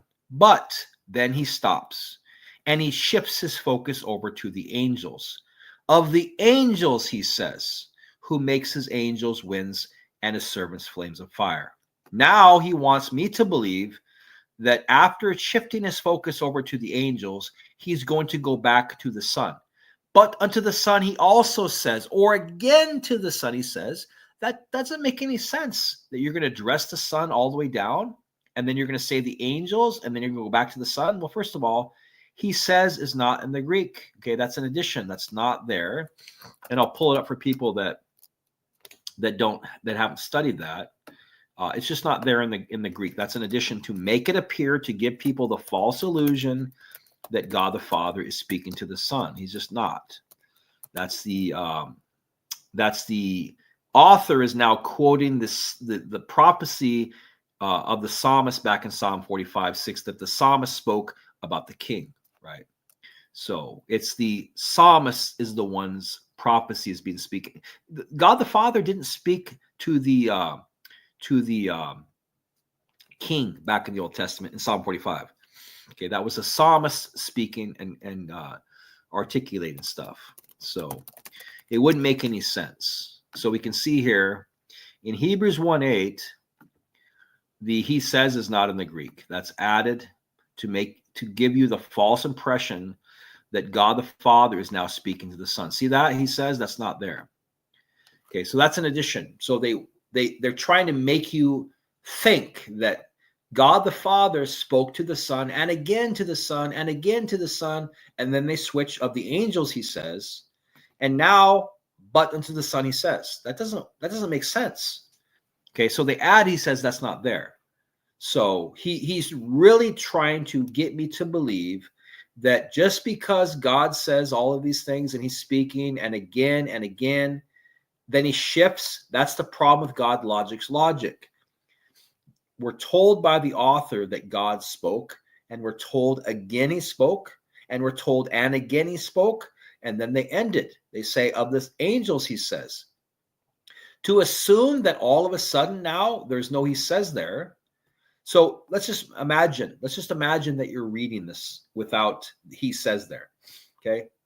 For which angel did God ever say, yada, yada, yada. Or again, I will be to him as a father, and he shall be his son. And again, when he brings the firstborn into the world, he says, let all angels worship him. Of the angels, he says, who makes his angels winds and stirs the flame of fire. But unto the Son, see, but unto the Son. There's no he says there. Okay, there's no he says there. And there's problems with this reading if you were to imagine that this was God the Father speaking to the Son. It creates all kinds of problems. Okay, so the way I would read this is the author spoke here, right? The author spoke here, and they're quoting the psalmists who's speaking God the Father's words. So the way I would see it is now the author is quoting this, but unto the Son, right? And then the author is quoting the psalmist's declaration. It's not God the Father speaking again. God the Father is speaking here. God the Father is speaking here. But the psalmist is now speaking here, because this is what happens in Hebrews 4 or Hebrews 45 that talks about the king. So if you just look at the passage, who is actually speaking back in Psalm 45? The author, the psalmist was speaking, right? Let's see here. I can't even spell that. Let's see. 45 in the RSV. So that would be the psalmist is the one speaking here. See, in Psalm 45:6, it would be the core master, the king. It says, your divine throne. Notice it's not your throne, O God. Your divine throne endures forever. Your royal scepter is the scepter of the kingdom. You have loved righteousness and hate wickedness. Therefore, God, your God, has anointed you. So the psalmist is not calling the Son God who has a God. He's saying, therefore, God, who is your God, has anointed you. Okay, very common way for them to speak.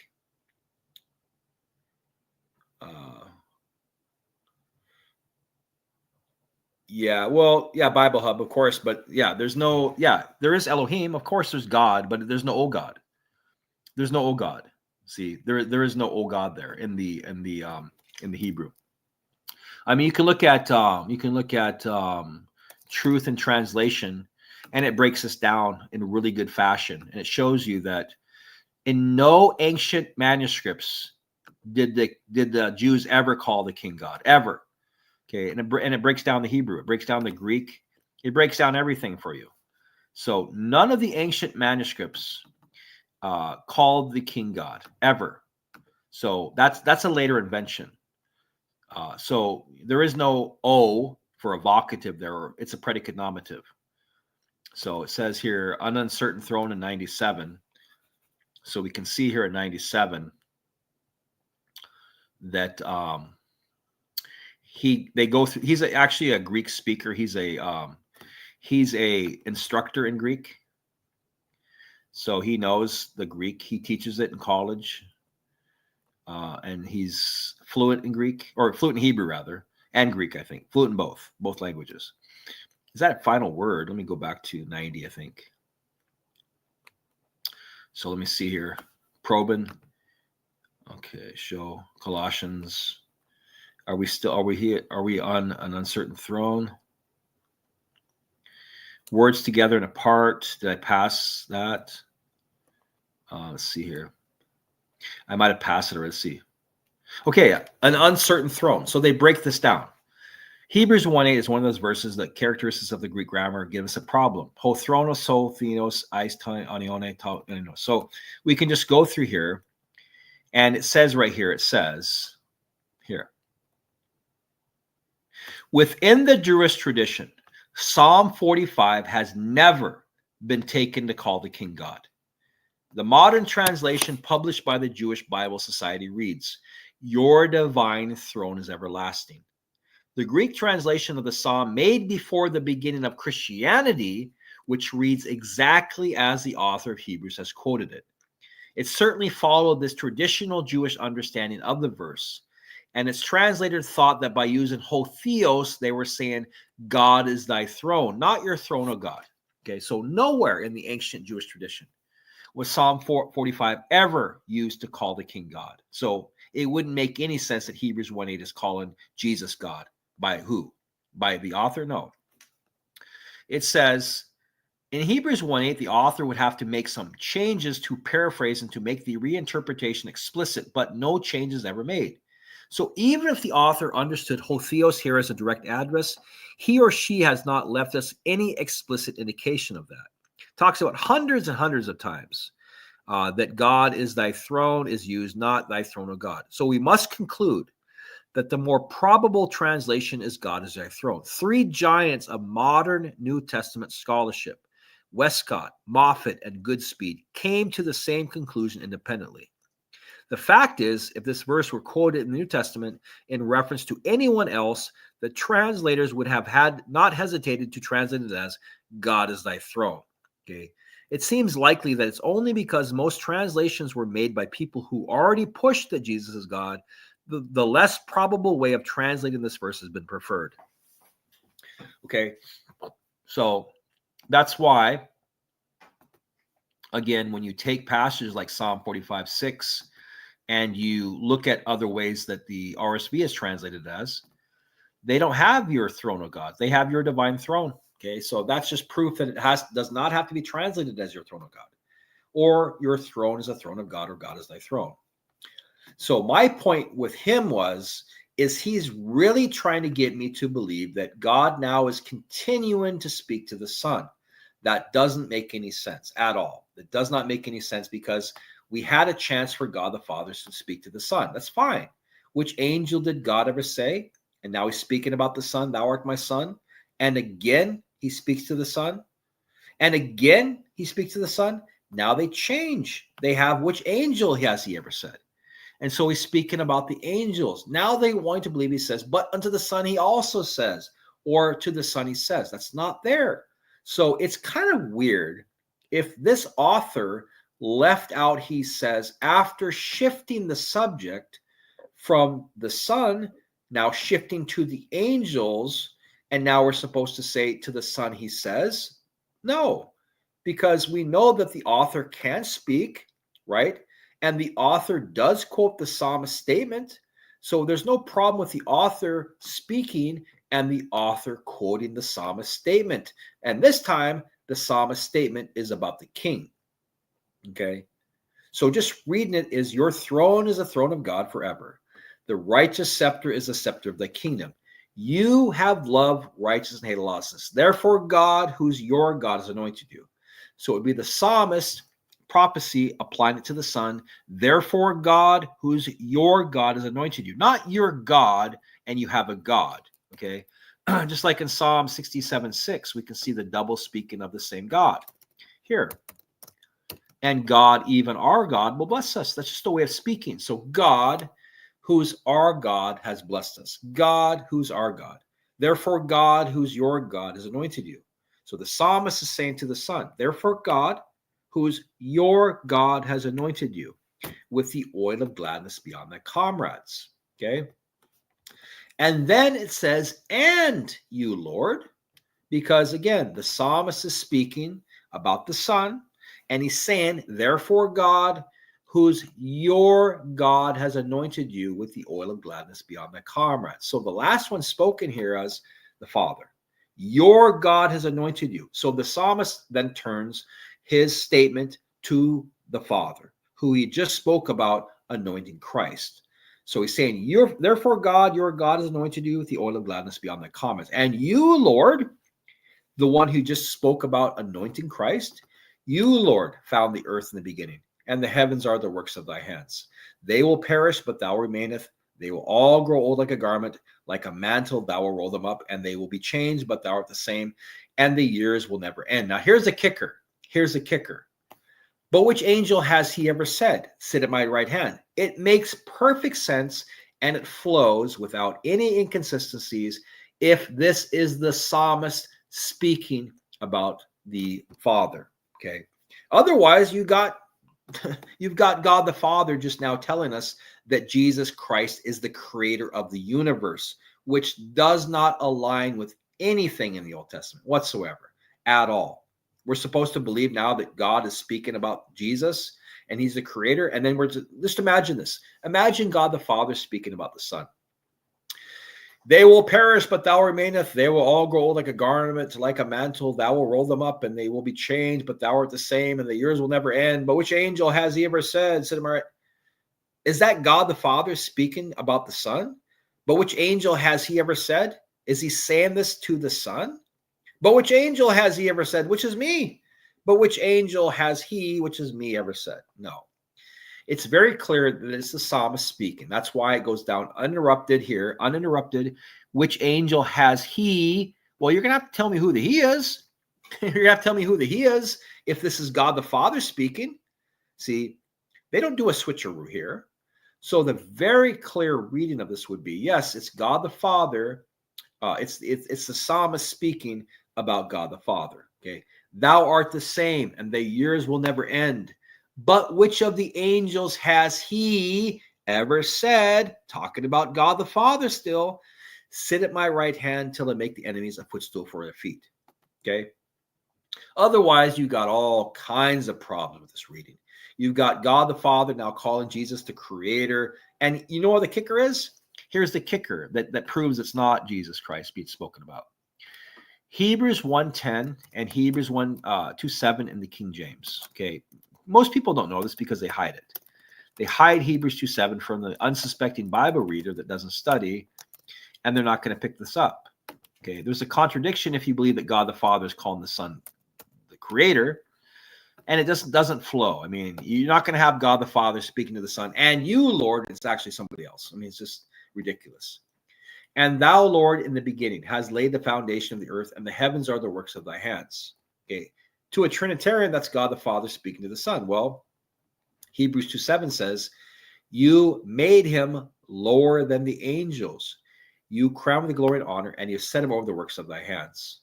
So we got lots of problems there. We got massive problems on there, right? Lots of problems. I didn't get destroyed. He couldn't even show me the Son in the Old Testament. So it just shows you guys are delusional, right? Your poor guy ran away from the Trinity like he had his hair caught on fire. He couldn't show you that. And then he couldn't show me the Son back in the Old Testament. So it just shows you Trinitarians are more demonic than anything. You guys have a God that nobody in the gospel speaks about. So should I listen to you who says I got destroyed? When Avery ran from the Trinity when I came on, he wanted to change the subject and go on and prove Jesus was God. And he bombed on that. He bombed on it. He didn't want to pull up the RSV. Avery got destroyed. Okay. Avery had no consistency.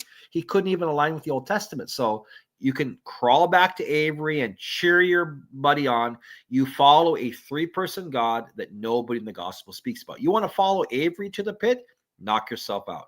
He does not teach what Jesus taught. So you can say, I got destroyed. Your own pride and arrogance is going to lead you to hell. That's your deal.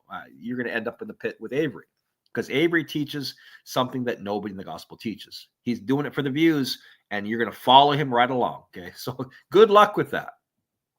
So we can see here where there's a contradiction if you're a Trinitarian, because you believe that God the Father spoke about the Son, saying you create everything. Well, that's not what Hebrews 2:7 says. You made him lower than the angels.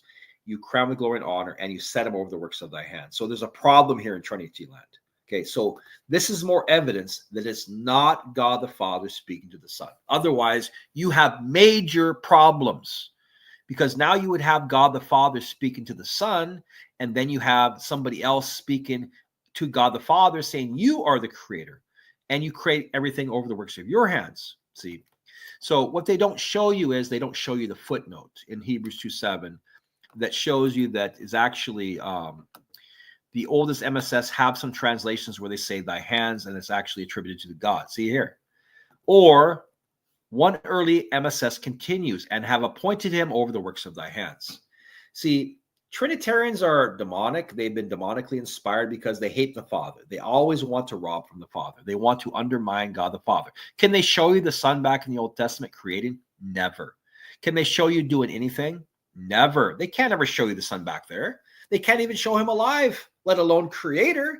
Now you want me to believe in one passage that Christ is now the creator? How glib and how daft are you? You're going to ignore the entire Old Testament and insist that in one paragraph now, surprise, Jesus Christ is the creator? You fools. Deuteronomy 32:6 calls you guys fools.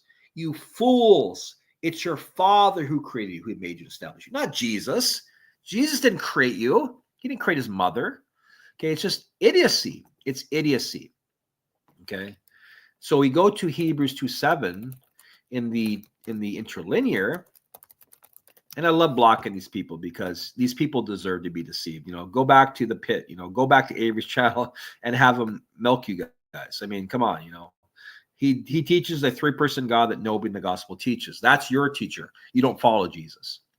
Okay, you made him lower than the angels with glory and honor. You crowned him with glory and honor. You have appointed him over the works of the hands of you.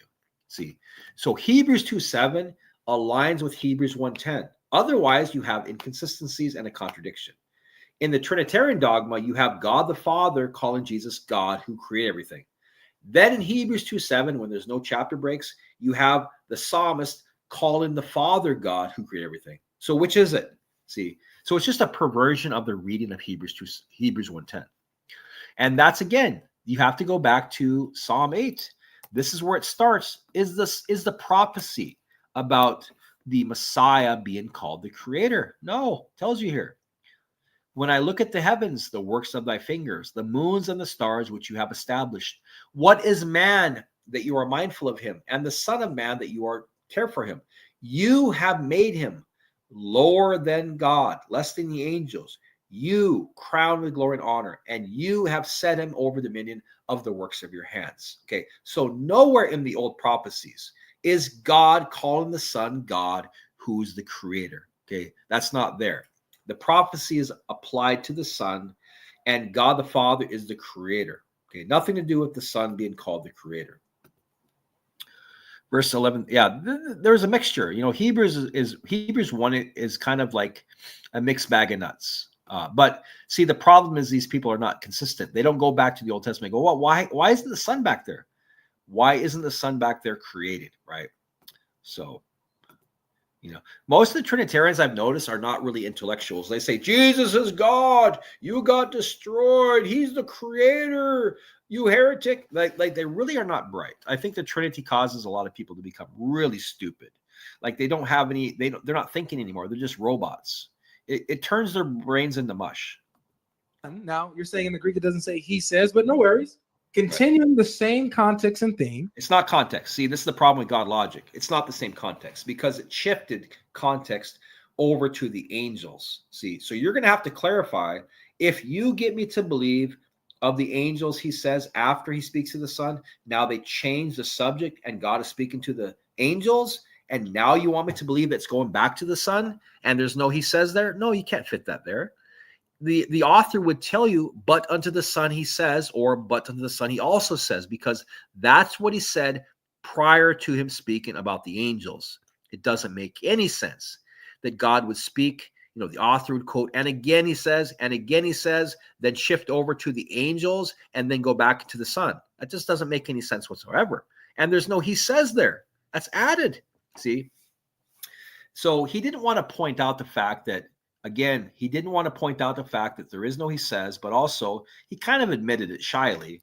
But this is the thing is they can never use this passage to really prove he's God, because it shows you, first of all, that this translation can be read a different way. Like I said, ad nauseam. Okay, this cuts them. This cuts them because there is no vocative here for "O God." That's why it says "Or God is thy throne." They hide this from you, though. They hide it because they do not want you to see that it doesn't say that. It's a biased way to translate it. It can be translated a different way. Or God is thy throne. So your entire doctrine with Hebrews goes right down the toilet. Okay, you cannot defend this and say it's conclusive or it's even proven, because it's a translation bias. And they have no problem when they go to Psalm 45:6 to again show their bias. Otherwise, they would be calling the king God. Okay, are they calling the king God in Psalm 45:6? Well, they certainly don't want you to see that. So now they change it. Your divine throne endures forever. See, it's no longer your throne, O God. Interesting, huh? Interesting that it's no longer your throne, O God, here. It's your divine throne. See, so that just shows you the bias of Trinitarians. Is they lie, they add things. They put, he says, when God the Father is not speaking to the Son, the authors do not put, he says, they lie.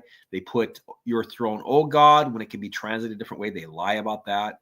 It's just they become habitual liars. Hey, God bless you. So all I really learned from this was that Hebrews 1:5 is not the psalmist speaking. It's actually the author. Okay, big deal. That was good that I learned that, but it didn't. He's kind of a wrecking ball on his own theology right here because he's really struggling. There's no he says.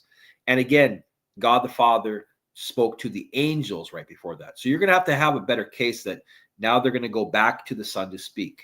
Okay, it doesn't work because again, there's no he says, and they've shifted the focus now to the Father. See, so God Logic's, he has a lot of followers because, a lot of Trinitarians, like I said, Trinitarians are kind of mind numb.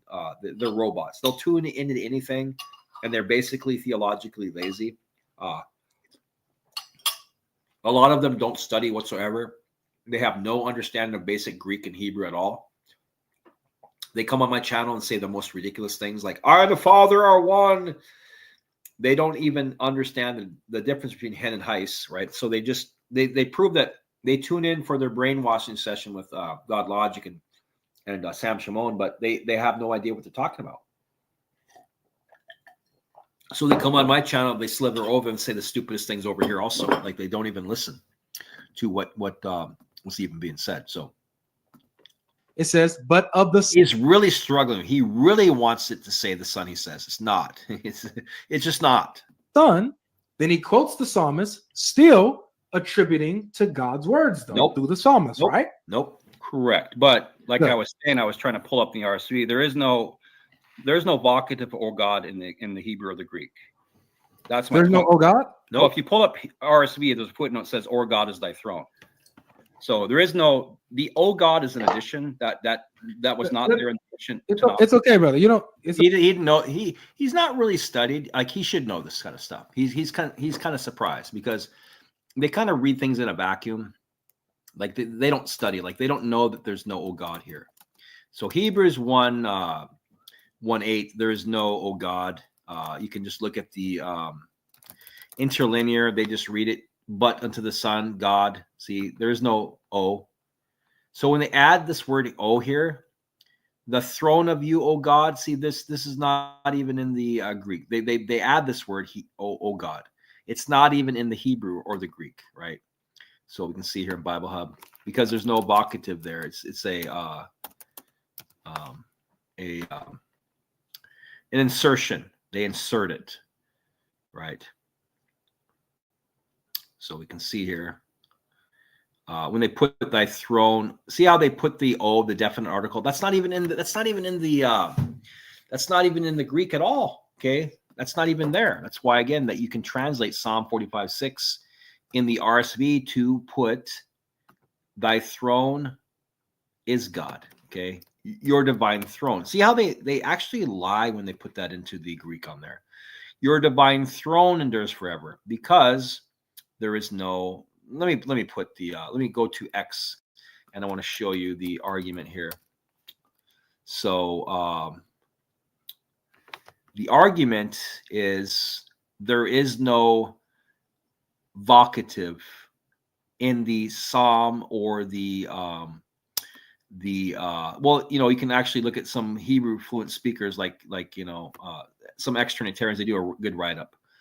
This guy is actually, he does a good write-up on it. He's an ex-Trinitarian. He's a fluent Hebrew speaker that grew up in taught Israel, and he actually writes this. He says here, it says most English translations translate the word God in the first part of the quote from Psalm 45, but taking the word God as a vocative or a direct address. But the O of God is only interpretation. Grammatically, it's possible, even preferable, to translate Psalm 1:8 as, your throne is God forever, or God is your throne. That is, the word God, Elohim, in the verse does not have to be understood as a vocative, but as either the subject or the predicate of the declaration, predicate nominative. Note, an alternate explanation is given in the RSV. God is thy throne forever, or the JPS Tanakh. Thy throne given of God is forever. Since Hebrew has no present tense form of be, am, are, is, and neither does the Greek of Psalm 45 or Hebrews supply the present tense, there is ambiguity about where the is belongs in the sentence.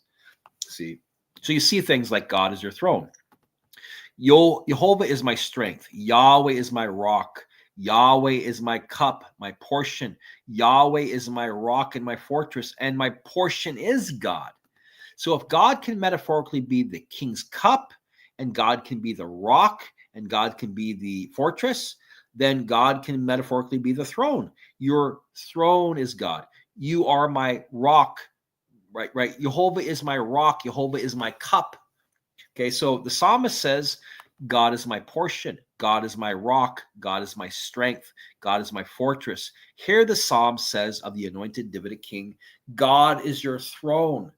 The throne represents the king's authority to rule. Your authority as king is God. Your authority to rule is God ordained forever. God is your authority to rule forever. The only God ordained eternal monarchy, the throne on earth, is the Davidic monarchy. So God has exalted a human descendant of David to sit at his right hand. His kingdom will not end because of God. And then you see another parallel, and perhaps what's the psalmist of Hebrews was referring to is 2 Samuel 7:13. I will establish the throne of his kingdom forever. Your throne is God. Okay. So there's a great video. Yeah, they have to survive. There's a great video on this channel here called Trinity Delusion. And if you guys haven't watched it, I definitely recommend it. I played this last week on it. It goes over Hebrews 1:8, and it goes through this exact same thing. Let me play it for a little bit. I just want to play it really quick. So Hebrews 1:8, Trinity Delusion. Hebrews 1:8, Trinity Delusion. And I don't want to play the short one. Yeah, so Hope 3. So you can see here.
Is there no sound coming out? Was there no sound coming out, you guys? Was there no sound? I thought I didn't see any. I don't hear any sound coming out. Did you guys not hear any sound at all? Hold on a second. Can you guys tell me if you guys were hearing him talk? Let's see. I don't hear him talk. Let's see.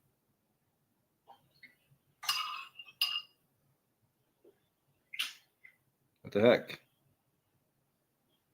Let's see. One. Yeah, see, there was no sound. See, I hit this laptop. So let me kill this, stop the screen, and I'll go back to presenting the screen. And this is why I despise this laptop. Because it just gets really weird. So let me go back to here and let's see if he's actually speaking. I didn't spend a lot of time spelling out what I thought was obvious. I thought people would just get it. I thought people would just see what was obvious to me. But it seems like in general, people didn't get it. So in this video, I'm going to talk about the translation of Hebrews 1:8. I'm not going to talk about all the reasons, and there are many, well, all the reasons why the Trinitarian translation doesn't work. It results in absurdities, etc., etc. This is just going to be a quick and dirty video pertaining to the translation of Hebrews 1:8. But of the Son, he says, your throne, O God, is forever and ever, and the righteous scepter is the scepter of his kingdom. Hebrews 1:8, New American Standard. First thing is that the words he says are not in the Greek. That's why they're in italics in the New American Standard. And it really just says, but concerning the Son, your throne. Okay? Another thing that many people don't notice is this. The New American Standard has this. Your throne, O God, is forever and ever, and the righteous scepter is the scepter of his kingdom. The ESV has this. Your throne, O God, is forever and ever. The scepter of uprightness is the scepter of your kingdom. Take note of that. Why the difference? Well, most Bible versions have your kingdom. Our best manuscripts actually have his kingdom. Manuscripts like Vaticanus, for example. And that's why the New American Standard has his kingdom. So the Greek says your throne, ho theos. And Trinity World translates that as your throne, O God. So the words ho theos are translated as O God. Now the Watchtower translates this as God is your throne. And I think in some versions they have your throne is God, which is kind of the same thing. And Trinitarians spend most of their energy comparing their translations to the Watchtower. That's typically what they do. They like to beat up on Jehovah's Witnesses, so that's all they think about. And so they spend all their energy contrasting between their translation and the Watchtower translation, so they tend not to see anything else because they're obsessed with that. And one thing that you'll see Trinitarian apologists say is how it's ridiculous to say something like God is your throne, like Jesus sits on top of God when he sits down. But really the ignorance there is on the part of Trinitarian apologists. The word throne is a metonymy for kingly authority, okay? The primary idea isn't a place to sit. That's just imagery for kingly authority because a king sits on a fancy chair called a throne, and that throne represents his kingly authority, okay? And at Luke 1:32, you should be able to see that really clearly. Gabriel promises Mary that baby Jesus will be given the throne of his father David. Now that doesn't mean that God's going to go find King David's 1,000-year-old king chair, because David lived 1,000 years before baby Jesus. It doesn't mean he's going to go retrieve that 1,000-year-old chair for Jesus. It means he's going to be given that same kingly authority like David had. That's the point. It's a metonymy. And you should look up the word metonymy. So the ignorance is really on the part of Trinitarians there, not the Watchtower. So the question is, whether this Watchtower translation is right. And there have been Trinitarian scholars who admit, yeah, it makes sense. And another thing that many Trinitarians don't realize is that Trinitarian scholars admit it can be translated the way the Watchtower has it. So the question is whether the words God is your throne would make sense. The Greek allows you to translate it that way, according to Trinitarian scholars themselves. You'd have to think about those words in a very strict, unique way for them to make sense. They could make sense if you made sure you thought about them in a certain way. I have read some Trinitarian scholars who will say, yeah, it makes sense in the sense that God is the boss of Jesus. They take throne, the word throne is a metonymy for authority. God is your authority. See, in other words, God is the authority over Jesus. That's not what it means. But if you took those words to mean Jesus is ruling by the power and by the Spirit of his God, yeah, then it would make sense. The problem is people probably aren't going to do that just by reading these words. And so it doesn't tend to be a very good translation because of that. Psalm 45:6 in the RSV has your divine throne. Don't forget that Hebrews 1:8 is quoting Psalm 45:6. And so they translate these exact same words as your divine throne. That turns out to be pretty good. It's pretty good. In my opinion, it sort of falls short a little bit. It's not like it's wrong, but it's a little vague. It falls just a little bit short. And that's sometimes just a problem with translating from one language to another. A number of other scholars, including Jews, not all Jews, but Jewish rabbis, have said, well, what the words actually mean are your throne is the throne of God. They're not saying this is exactly what the Greek states. They're saying, but this is what it turns out that it means. Your throne is the throne of God. And that's pretty accurate.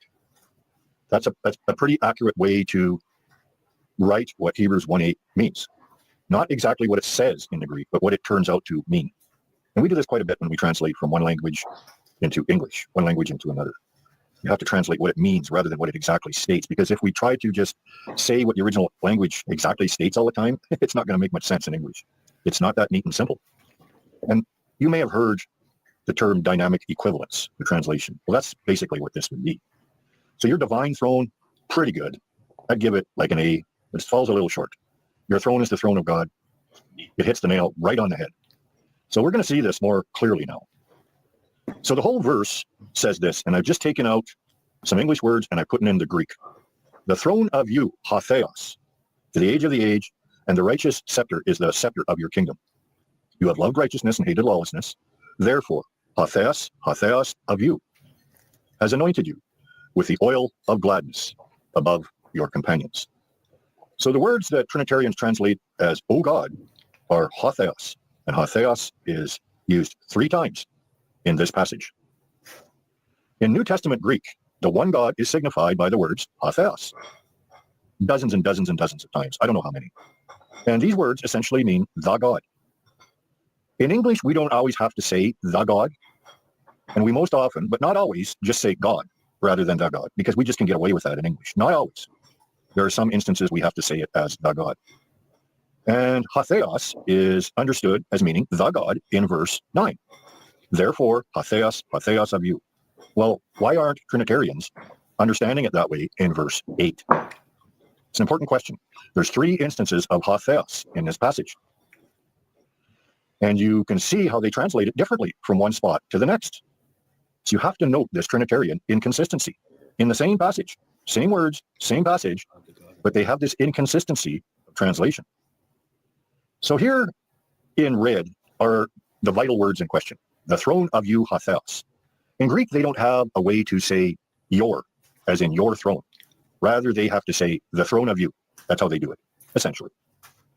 And so what you see underneath the passage there are those words in the Greek alphabet, same words written with the English alphabet, and then an English translation. Hathronos, su, ha theos. Okay, the throne of you, the God, is what we should naturally take this to mean. Trinitarians will have the throne of you, O God. So a good way to illustrate this is this way, I think. At Matthew 5:29, it says, if your right eye causes you to stumble. Well, it turns out that we have the same construction here as Hebrews 1:8, same word construction.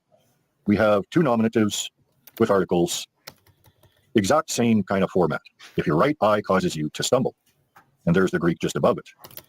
And so you can compare that here and note how these are very similar word constructions. Okay? Just take a good, hard look at that. And this is not an uncommon thing in New Testament Greek. This kind of thing happens all the time. It's not complicated Greek or anything.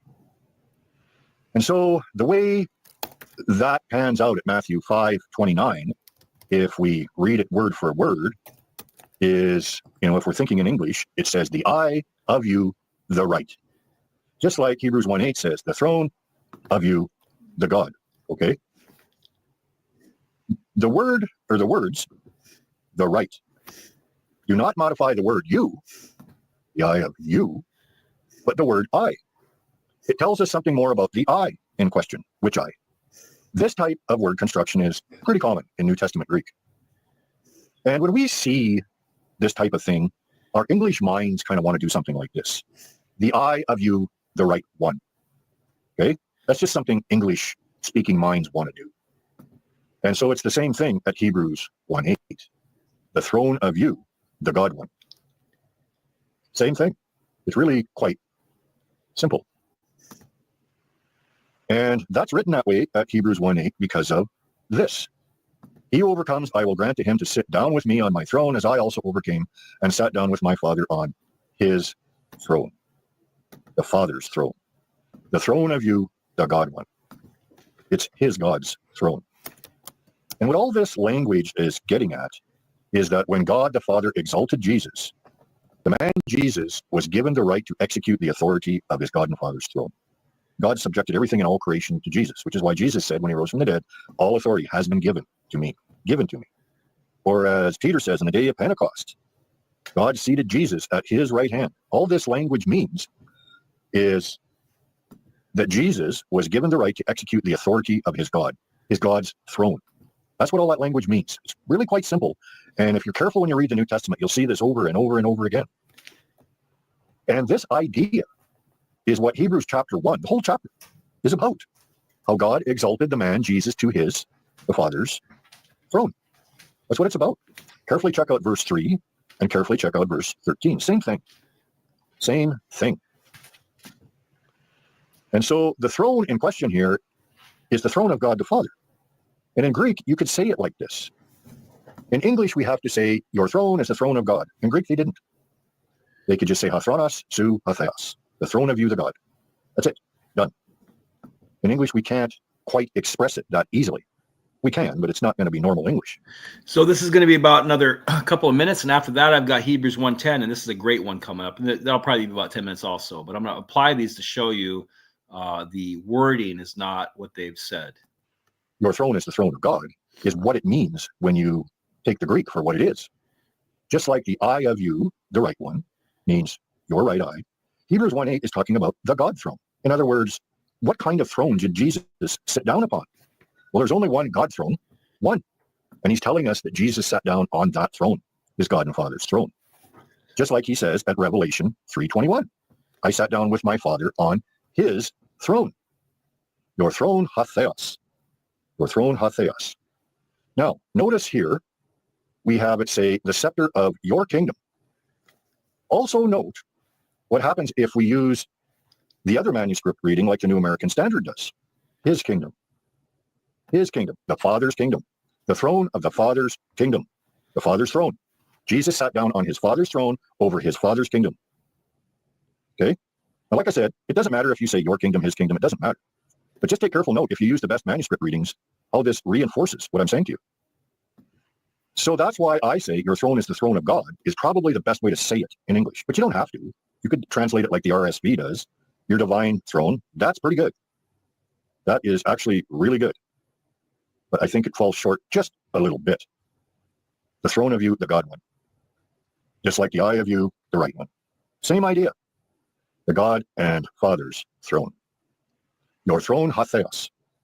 I also overcame and sat down with my Father on his throne. His throne. It's pretty simple. Very simple. No complicated Greek or anything like that here. One other thing I should mention about this is that some people want to say, oh, well, you know, because judges in the Old Testament are called Elohim, which in Greek is theoi, well, then Jesus can be called Elohim or theos. Okay? That's not a good argument. Just because that might be true doesn't therefore translate into this is what the Hebrews writer is actually saying. The only important thing here is what the Hebrews writer intends, or more especially what the psalmist intends, because he's quoting Psalm 45. And I think if you look at it carefully, you'll see what I'm getting at with that.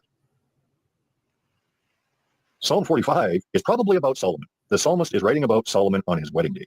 If it isn't Solomon, it's some ancient Davidic king. But most scholars think, yeah, it's probably Solomon. You think the psalmist is identifying Solomon as the one God? Come on. No. Another thing that goes on in people's heads, well, it's either got to be about Solomon or it's got to be about Jesus. It can't be both. No, that's quite wrong. Take a look at Hebrews 1:5. I will be a father to him and he will be a son to me. This comes from God's promise to David. And the Hebrews writers is saying it's about Jesus. Guess what the Old Testament says? It's about Solomon. Look at 1 Chronicles 22, 1 Chronicles 28. So how can that be? Because Solomon is a son of David and Jesus is a son of David, and both of them sit on the throne of their father David, the throne of God. 1 Chronicles 29:23. The same thing is true of both Solomon and David, and that's why this can be said of both Solomon and Jesus. Solomon isn't God. Neither is Jesus. Solomon isn't being called God at Psalm 45 on his wedding day. Neither is Jesus. He's not. Then at Hebrews 1:8. Solomon sat on the throne of God, 1 Chronicles 29:23. Where did Jesus sit? What did we learn in this video? On the throne of his God and Father. Same thing. Yep. Same thing. It's very, very simple. They will all be taught by God, and the Spirit of truth leads us into all the truth. Repent and believe the good news of Jesus Christ and the kingdom of his God. Amen. So this is another one here. I want to play this one here.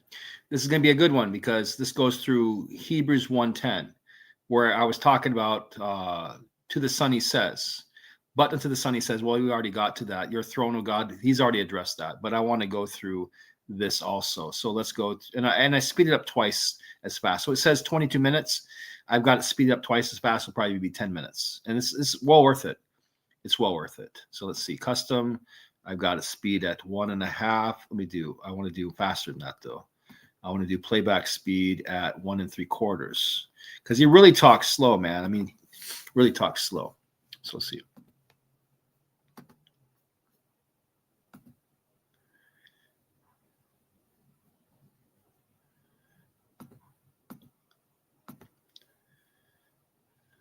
Oops.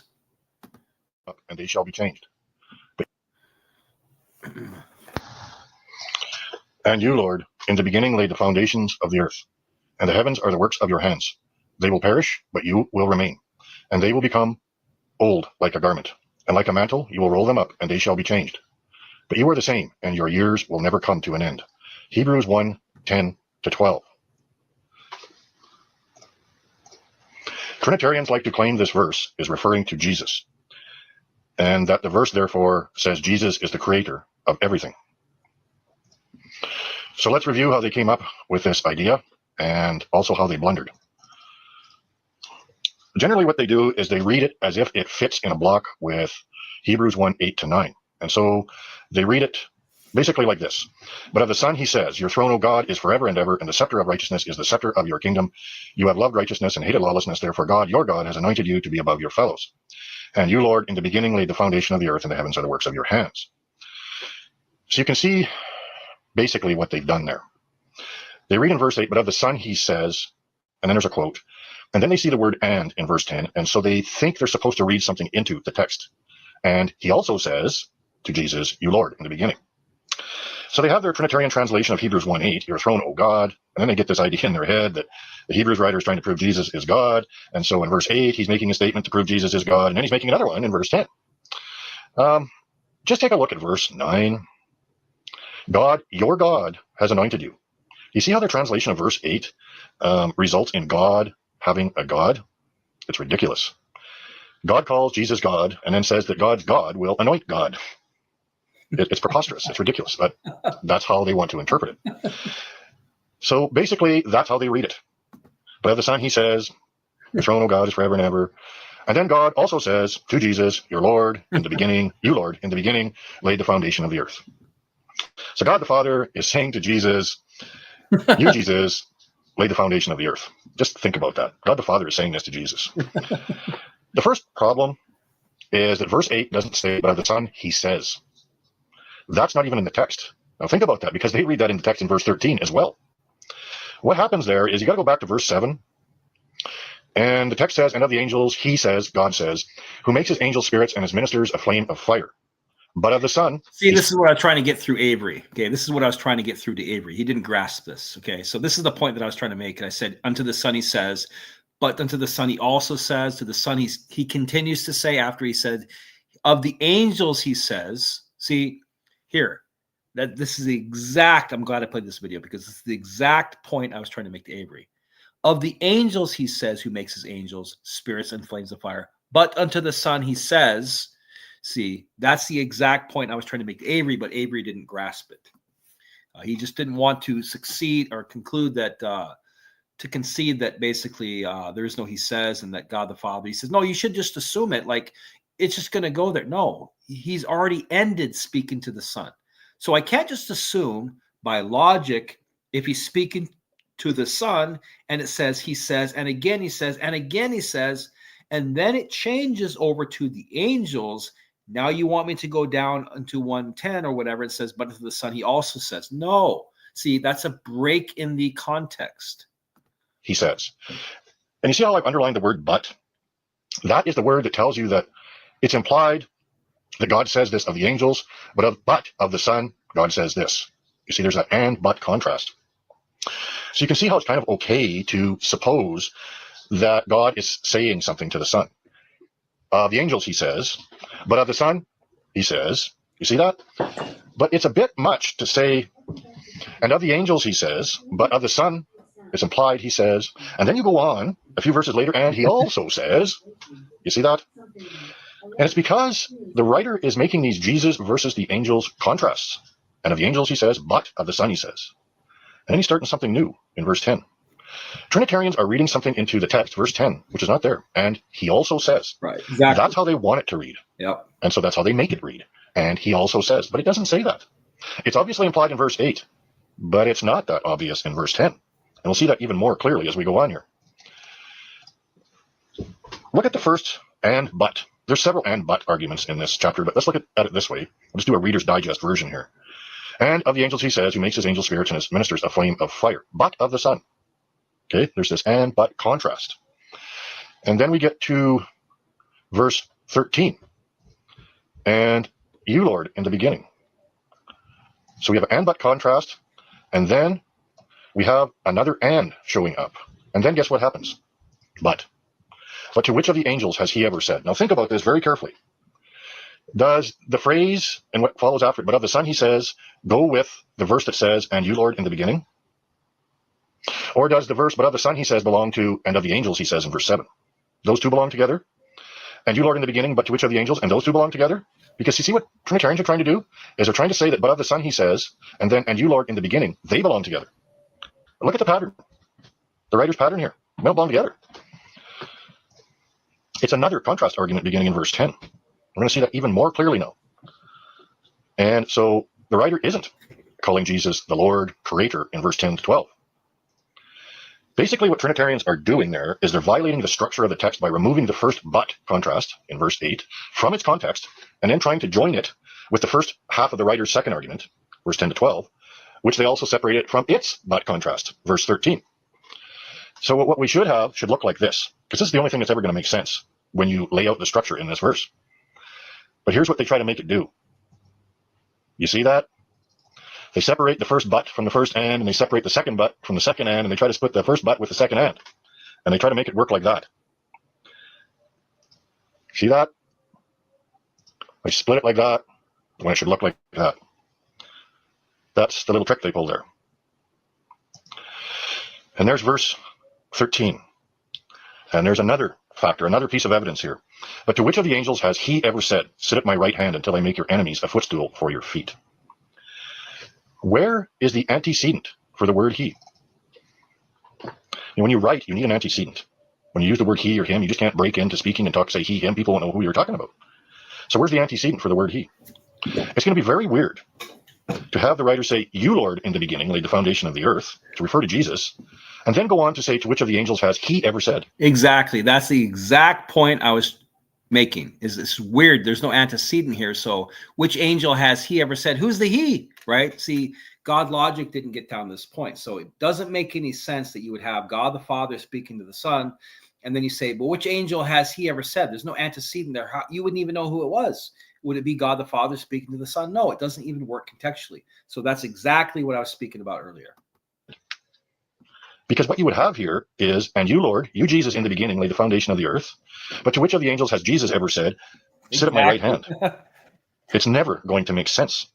It's a ridiculous proposition to have verse 10 refer to Jesus when the word he is sitting there in verse 10, which requires an antecedent. And the subject of verse 10, if you're a Trinitarian, is Jesus. That would necessarily mean the he of verse 13 is Jesus, which has ridiculous implications. It's not going to work. So we got to ask ourselves now, why would the writer make this and but argument from verse 10 to 12? What's the big contrast there? Why is he talking about God the Father laying the foundation of the earth in contrast, but to which of the angels did he ever say, sit at my right hand? Why would that make sense? Well, I'm going to show you here. Notice what he says. He says, and you, Lord, in the beginning laid the foundation of the earth and the heavens. And the heavens are the works of your hands. Okay, so he's mentioning the heavens and the earth as the works of his hands, at least the heavens. The thing is, you have to connect that with the words, sit at my right hand. It's a very obvious connection to a first century Jew.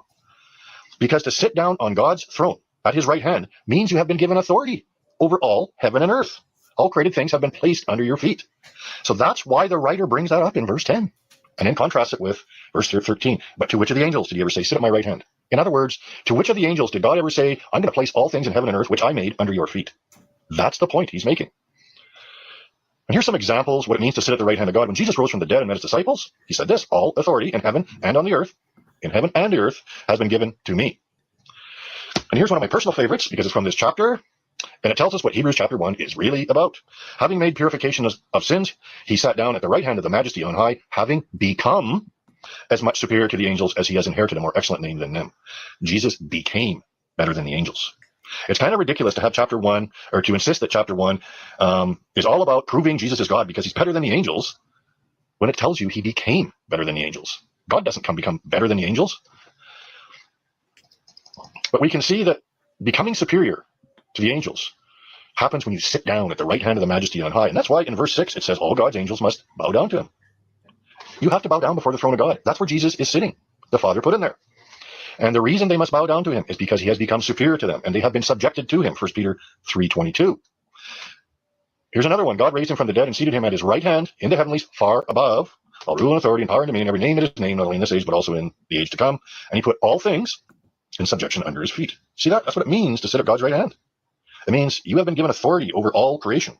You have been given the right to exercise God's authority in his place, just like Pharaoh or Joseph did for Pharaoh over Egypt. Same idea. And 1 Peter 3:22, Jesus Christ at the right hand of God, having gone into heaven, angels and authorities and powers having been subjected to him. Same idea again. To sit at the right hand of God means everything has been put under your feet. Everything, all creation. All authority in heaven and earth has been given to me. Matthew 28:18. So now we can begin to see what the argument is all about at Hebrews 1:10 to 13. You, Lord, in the beginning laid the foundation of the earth, and the heavens are the works of your hands. The creation of heaven and earth, the works of God's hands. But which of the angels has God ever said, sit at my right hand and have all this stuff that I made placed under your feet, and until I make your enemies a footstool for your feet? You see that? It gets to be kind of plain when you just think about it a little bit. But there's more. Now, first of all, by seating Jesus at his right hand, God has placed Jesus in authority over everything he has made. We just saw that. Now look what he says here. You, Lord, in the beginning laid the foundation of the earth, and the heavens are the works of your hands. Look what he says immediately thereafter in chapter 2. And keep in mind, there are no chapter and verse divisions when he wrote this letter. For he did not subject to angels the world to come. See, he's on the same subject concerning which we are speaking, but. And he goes on to say this. You have appointed him over the works of your hands. The works of whose hands? God the Father's. You, Lord, in the beginning laid the foundation of the earth, and the heavens are the works of your hands. See where this is going? The writer is making it very clear that he was talking about God the Father in verse 10. Very clear. Hebrews 2:7, you have appointed him over the works of your hands. You have put all things under subjection under his feet. You, Lord, in the beginning laid the foundation of the earth, and the heavens are the works of your hands. And then what does he go on to say? Sit at my right hand till I put your enemies under your feet. See that? It becomes more and more and more clear. All you have to do is look for the truth if you want it. And in another way, he makes it clear. In chapter 2, you have appointed him over the works of your hands. You have put all things, or placed all things, under subjection under his feet. What's he say in chapter 1? You, Lord, laid the foundation of the earth, and the heavens are the works of your hands. Which of the angels has he ever said, sit at my right hand till I make your enemies a footstool for your feet? Which pertains to Jesus. God placing all things under his feet. You see how it becomes very clear that the words in verse 10 of chapter 1 are referring to the Father. Everything in the entire context tells us that. Everything. The structure, it's quite clear. And you, Lord, in the beginning, but to which of the angels has he ever said, sit at my right hand the Father said, sit at my right hand to Jesus.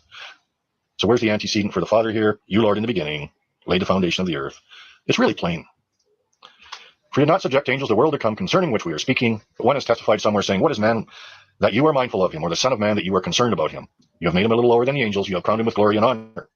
You have appointed him over the works of your hands. You have placed all things in subjection under his feet. That's pretty much what he's talking about at Hebrews 1:10-13, isn't it? Same thing. Same thing. And you, Lord, in the beginning laid the foundations of the earth, and the heavens are the works of your hands. They will perish, but you will remain, and they will become old like a garment, and like a mantle you will roll them up, and they will be changed. But you are the same, and your years will never come to an end. But to which of the angels did he ever say, sit at my right hand? He, the Lord of verse 10, God the Father. Very, very, very plain when you start to look at the facts.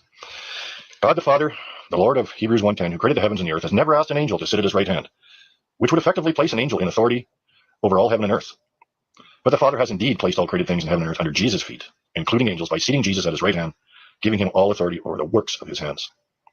And that's why the Hebrews writer quotes Psalm 102 as he does at Hebrews 1:10-12. God made the heavens and earth. The Father made the heavens and earth. And he has placed all of that under Jesus' feet. God bless you. Amen. I'm going to play another one. This looks like a good one too. I'm going to speed it up again because this just hammers it home. I mean, hammers it home. And I think this video's got more information. If it doesn't, then I'm going to skip it. But I really want to play this because I want to see it myself. This shows the bias of Trinitarians when they add words to the translation. So let me go through here, and I want to go down Revelation chapter 1. So we'll go here.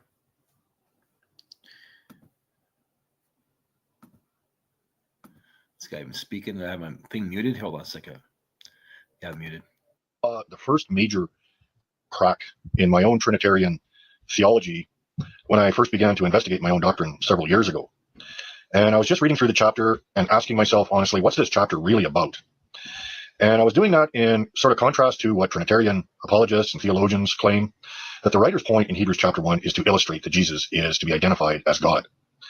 And as I was reading through this chapter, I realized, nah, that's not his point at all. The entire chapter is about the exaltation of a man and how God exalted a man named Jesus to his right hand. And in this way, Jesus became superior to the angels, as the Hebrew writer says in verse 4. And from there, I started to look at, various features of Hebrews chapter 1 and Trinitarian claims. And one of those is, of course, Hebrews 1:8, which you'll see in Trinitarian translations, usually translated something like this: your throne, O God, is forever and ever. And I came to see that the big problem with this translation is that one-letter word, O. That one-letter word, O. Now let's just first look at verse 8 and 9 together. And I'd like to show you a pretty major problem with this Trinitarian translation. Your throne, O God, is forever and ever, and the righteous scepter is the scepter of your kingdom. You have loved righteousness and hated wickedness. Therefore God, your God, has anointed you with the oil of gladness above your fellows or peers or companions or partners, translated in various ways. Take a good hard look at that passage as a whole, because here's what you have. You have this passage in the Trinitarian interpretation and translation identifying Jesus the Son as God, and then it says God, your God, has anointed you with the oil of gladness above your partners. You see what's wrong with that? Just carefully think about it. God's God anoints God so that God could make God above God's peers. And I looked at this and I said to myself, is that really reasonable? A first century Christian leader, probably a Jewish Christian, was writing to other Jewish Christians to exhort them to remain steadfast in Christ and to refrain from returning to Judaism and the law. That's what the entire book of Hebrews is about. And we're to believe that this Jewish Christian writing to these other Jewish Christians not to return to the law is going to refer to the Son as, oh God, and then say God's God anoints God so that God could make God above God's peers. If he's trying to be convincing to Jewish Christians, that's going to be a rather crazy way to go about it, I think. It seems to me to be extremely unreasonable to suppose that this translation is tenable. Extremely. And we all know what Trinitarian responses are like. They'll try to say, oh, well, this could be plausible, you know, God the Son according to the flesh and all that. Because this is what they want it to say. But we have to ask ourselves, you know, if we're being reasonable and honest with ourselves with this passage, does this translation really make good sense? Is it really reasonable? If we are truly honest with ourselves, God's God anoints God so that God could make God above God's peers. Really carefully think about that, because that is the implications of their translation. That's what it says. God's God anoints God so that God can make God above God's peers. A second thing about this passage is that the Hebrews writer is quoting the Greek translation version of Psalm 45. And in Psalm 45, the psalmist is addressing a contemporary Davidic king. Now, scholars have debated for a very long time who this Davidic king is. But you'll find very few of them disagree that it, you know, on the matter of whether it does refer to a Davidic king contemporary with the psalmist. In other words, the psalmist was writing about a king that lived when he was living, a contemporary Davidic king. Most scholars think it's Solomon, and I tend to agree. It's Psalm 45. That's the king who's being addressed. Some scholars disagree, but it's really a moot point for our intents and purposes here. We can easily see just by reading the psalm that it has to refer to a Davidic king, whether it's Solomon or David or somebody else, that lived when the psalmist wrote these words. Let's just start reading at verse 9, just a couple verses after, you know, the "Your Throne, O God" translation by Trinitarians that occurs at Psalm 45, 6-7. And we have this: "King's daughters are among your noble ladies." Is that true of the exalted Jesus? "At your right hand stands the queen in gold from Ophir." Okay. I think that was modern day Yemen or Somalia or the coast of Ethiopia, Somalia, that region in there. Does that sound like the exalted Jesus in heaven? "Listen, O daughter, give attention and incline your ear. Forget your people and your father's house. Then the king will desire your beauty." Whose beauty? What king? So he's talking about the bride here. Most scholars agree that this is about a Davidic king's wedding. "Because he is your Lord, bow down to him." Okay, the ancient concept is that the husband was the Lord of the wife, as Peter talks about. Abraham was Sarah's Lord. "The daughter of Tyre will come with a gift." Is that going to happen to Jesus in heaven? "The rich among the people will seek your favor. The king's daughter is all glorious within. Her clothing is interwoven with gold. She will be led to the king in her embroidered work. The virgins, her companions who follow her, will be brought to you. They will be led forth with gladness and rejoicing. They will enter into the king's palace. In place of your fathers will be your sons." Okay, God's fathers. Think about that.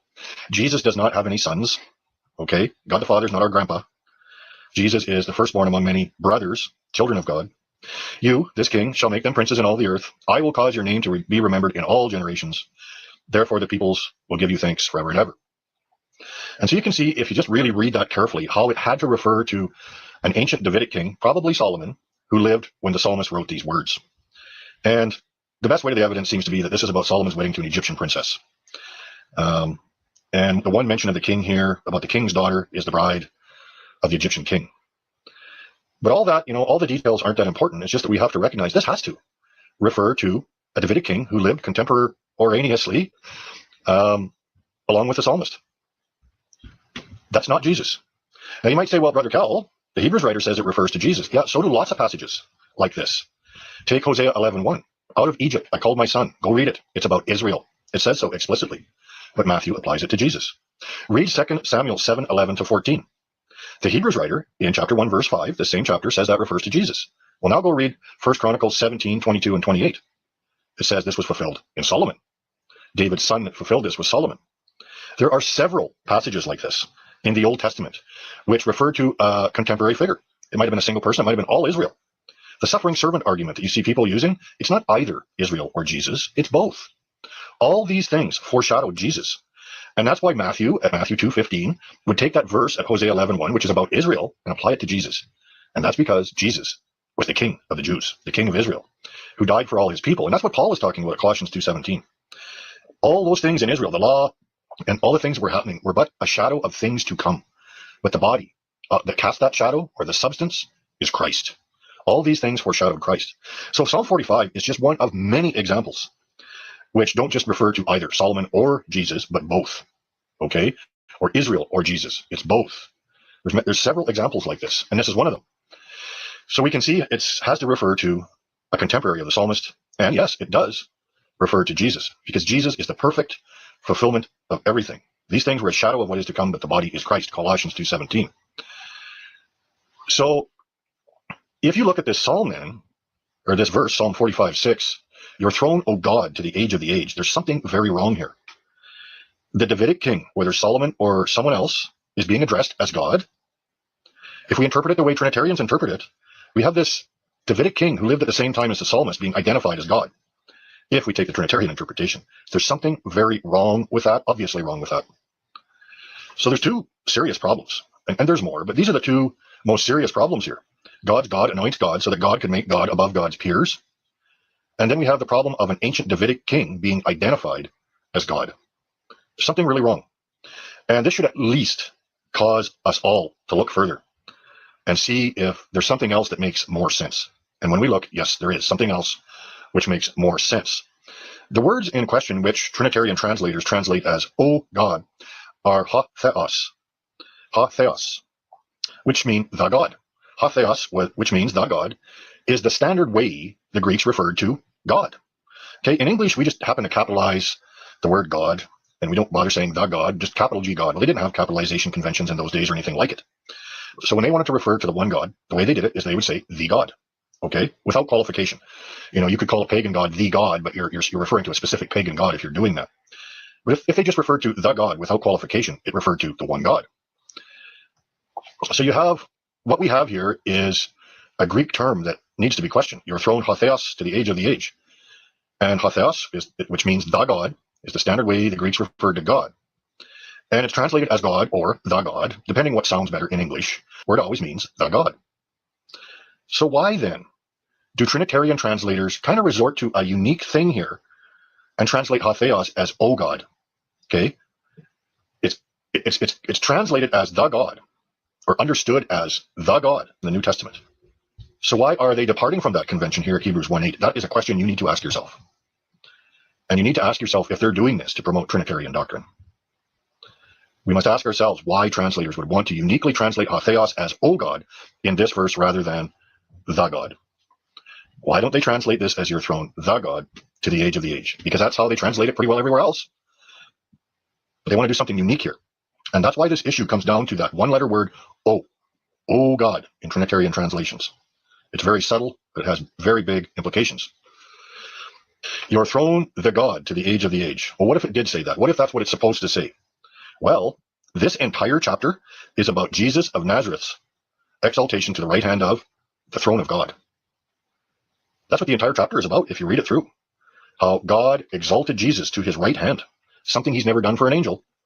And he's making this argument because these Jews want to return to the law, and he's showing them how Jesus has become better than the angels, verse 4, and how, the way of Christ is superior to the way of the law, because Jesus has sat down at the right hand of the majesty on high, the throne of God. Just look at what the main themes in this verse 3, pardon me. Having made purification for our sins, he sat down at the right hand of the majesty on high. Similar statements are made throughout the book of Hebrews, by the way. And then in verse 8, we have your throne, the God, to the age of the age. And in verse 13, to which of the angels did he ever say, sit at my right hand, sit down on my throne at my right hand? You see how that's just the prevailing theme throughout this chapter. Your throne, the God, to the age of the age. And what did Jesus say? I myself conquered and sat down with my Father on his throne. Your throne, the God.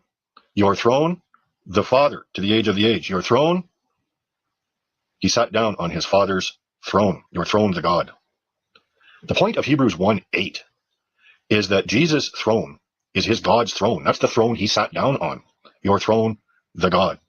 It doesn't mean God is his throne, like Jehovah's Witnesses essentially translate it. God is your throne, or your throne is God. That's not quite right. It means that he has sat down on his Father's throne. The idea here is that the risen Christ's authority is the authority that is signified by the throne of his God and Father, your throne, the God. Jesus, the man, has been given the right to execute the authority of God the Father's throne. Okay? The word throne implies authority. When a king sits on his throne, he's going to exercise his authority. That's what a throne signifies. And so when the Hebrews writer says, your throne, the God, he's expressing the idea that the man, Jesus, has been given the right to execute God's authority. God's authority, because it's from God's throne. He sat down on God's throne. And he's contrasting this over and against the angels. He makes his angels winds and his servants flames of fire. Okay? No big authority there, is there? But concerning the Son, your thrones are God to the age of the age. Okay? So God's angels are his servants. And he says that again in verse 14, where in verse 13 and 14, he's emphasizing the very same idea as he is here in verse 7 and 8. But concerning the Son, your thrones are God. You see, God has given his Son the right to execute all his authority. He placed Jesus over all the works of his hands, as it says at Hebrews chapter 2. He has been given all authority in heaven and on earth, Matthew 28:18. God raised him far above all rule and power and dominion, Ephesians 1:20-22. The angels have been subjected to him by God, 1 Peter 3:22. He became better than the So that was about 10 years ago. I think he's actually evolved from the throne, the God. I think he's now thy throne given of God, which is better, I think. Yeah, the throne, the God. I think now he's not doing the throne, the God. I think he's doing thy throne given of God. Yeah, 3 years. See, he's changed. That was 10 years ago. Now he's changed because I wouldn't agree with that. Thy throne, the God. I think, he's trying to wrestle with the lack of the vocative there. So now he's obviously saying, throne, your throne is divine, or your throne given of God, which is more accurate. I don't know what he was doing.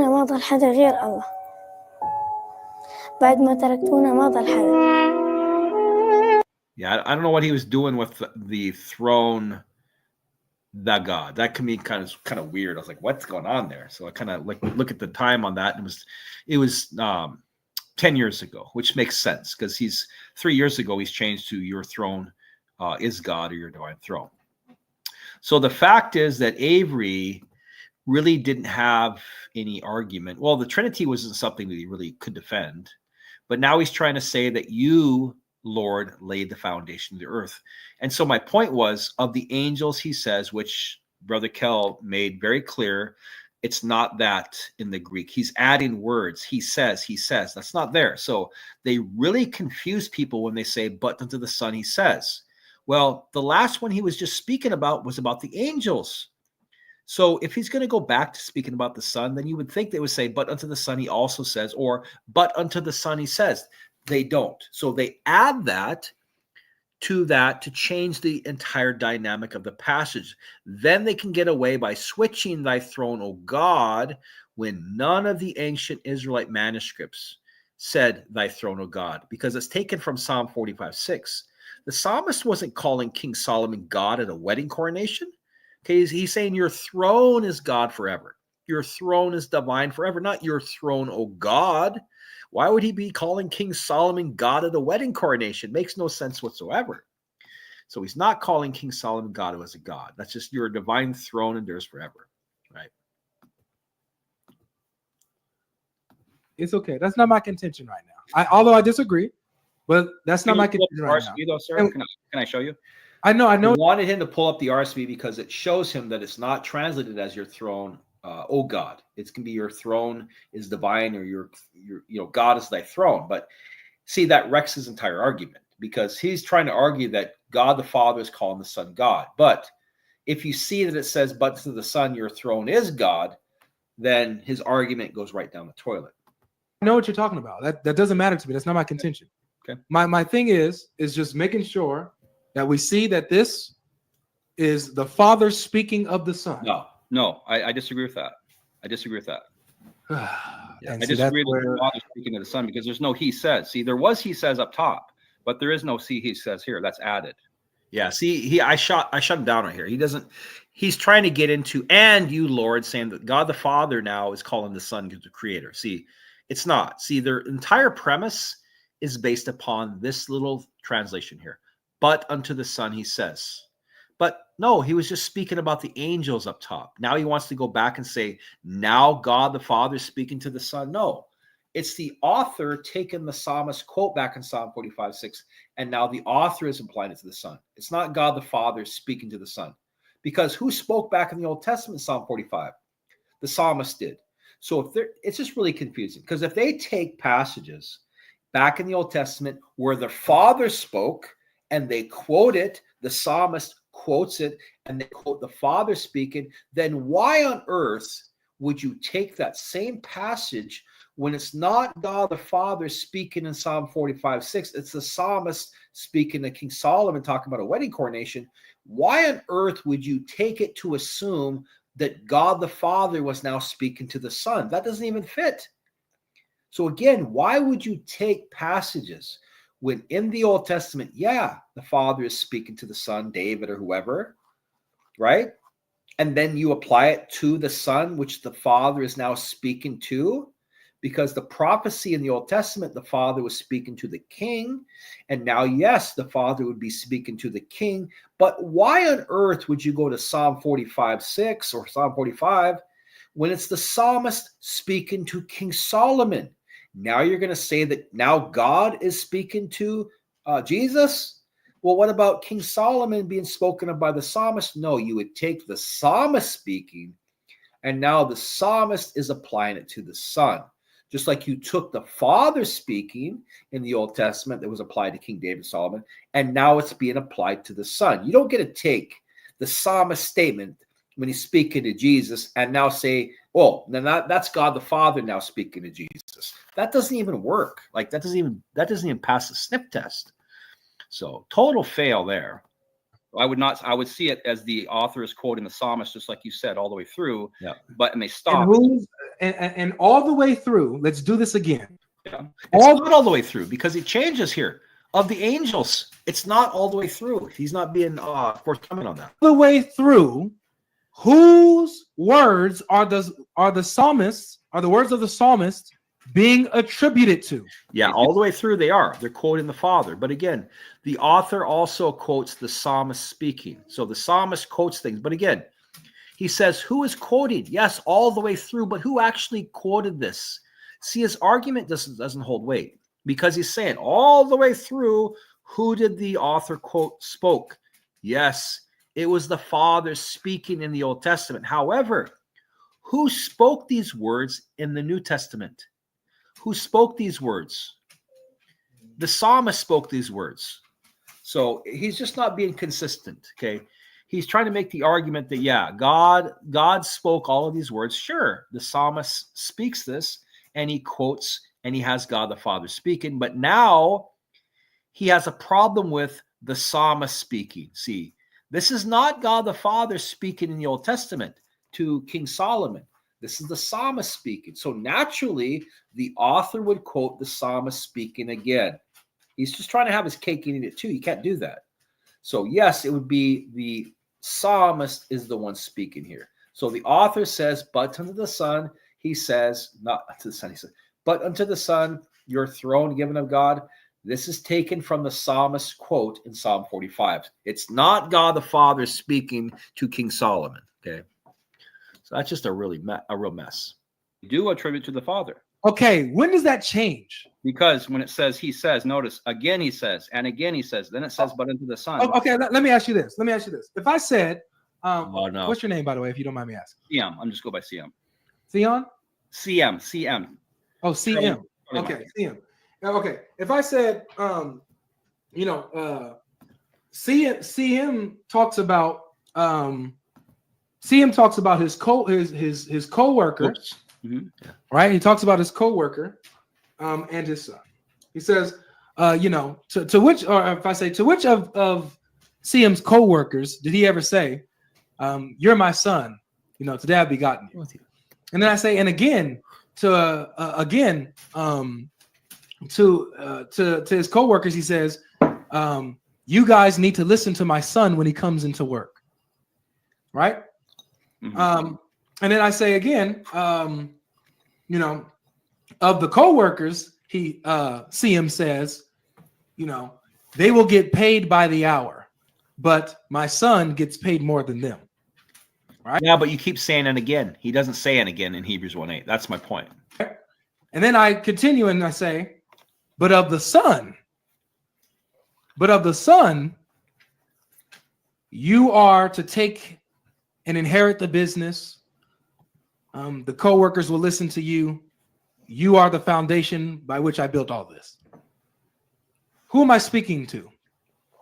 Well, you're speaking to the Son, right? You're speaking to the co whatever. But my point, sir, is there's no he says in the Greek, though. But whose words am I applying that to? When I say but of his son, You're applying it about the Son, yeah, but whose words? who you're speaking on behalf of. Exactly. Yeah. So even though I never said, but of the Son, CM says, I didn't have to continue that. I didn't have to say, but of the Son, CM says, for you to understand that I'm still continuing to quote CM. No. Well, Because yeah. all throughout before, I've been quoting CM and showing the difference of how CM thinks about his coworkers versus his son. And then I finally get to the part where of the son, this is what CM is saying, even though I don't say CM says. No. You know what I'm saying? No. Yeah, I get what you're saying, but the problem is I understand your logic, but that's with the he says, and again he says, and again he says. They shift over and they say, but into the Son. So there is no he says there. The only shift is who the Father is now talking to. Yeah, I don't believe it's God the Father speaking to the Son in that passage. I just don't, because it doesn't work if you just read it. If you just read it contextually, it just doesn't work. Okay, I got you. So contextually, you was able to understand that the words that I was quoting were CM's words to his son, Yes. even though I didn't say, but of the Son, CM says. Yes, but again, But here it doesn't work though. No, because we're prefaced with he says, of the angels he says, and then we go down and we're assuming he's speaking to the Son, but it doesn't say he says. But Beautiful point. But I wanted to make because of the context, you can see that the Father's still speaking, but not of the angels anymore, but of his Son now, right? No. I would see it as the psalmist or applying it to the Son now. I wouldn't see the Father speaking here. Okay. Well, that's as far as we can get, man. Can I show you one thing though? Can I ask you one thing? I'm not interested because I feel like you're being dishonest. So I'm not interested. You lost my I'm not being dishonest. I'm just, when I wanted to show you in Hebrews 1:8, it's not. That's fine. Translation is or God is thy throne. Yeah. So that was pretty much it. That was it. So my point is he really was trying to reach. He was trying to reach, and the point that I was trying to make is it didn't hold weight. Because why? Because he's assuming that God the Father is now continuing to speak about the Son. That is wrong. Okay, because we see very clearly, for which angel did God ever say? Okay, very clear, very clear. Which angel did God ever say, thou art my son, today I have begotten thee?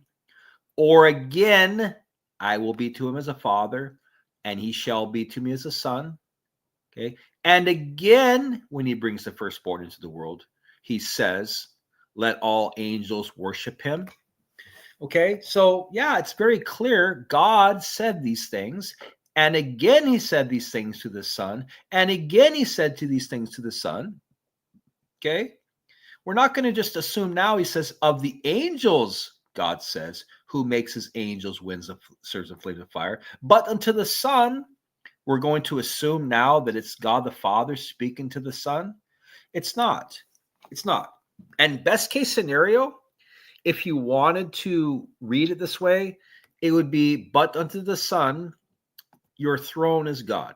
Okay, so your throne is a throne of God forever. The righteous scepter is a scepter of the kingdom. But again, this is the problem is the problem with his logic is this. He has taken passages in the Old Testament that, yes, it is God the Father speaking.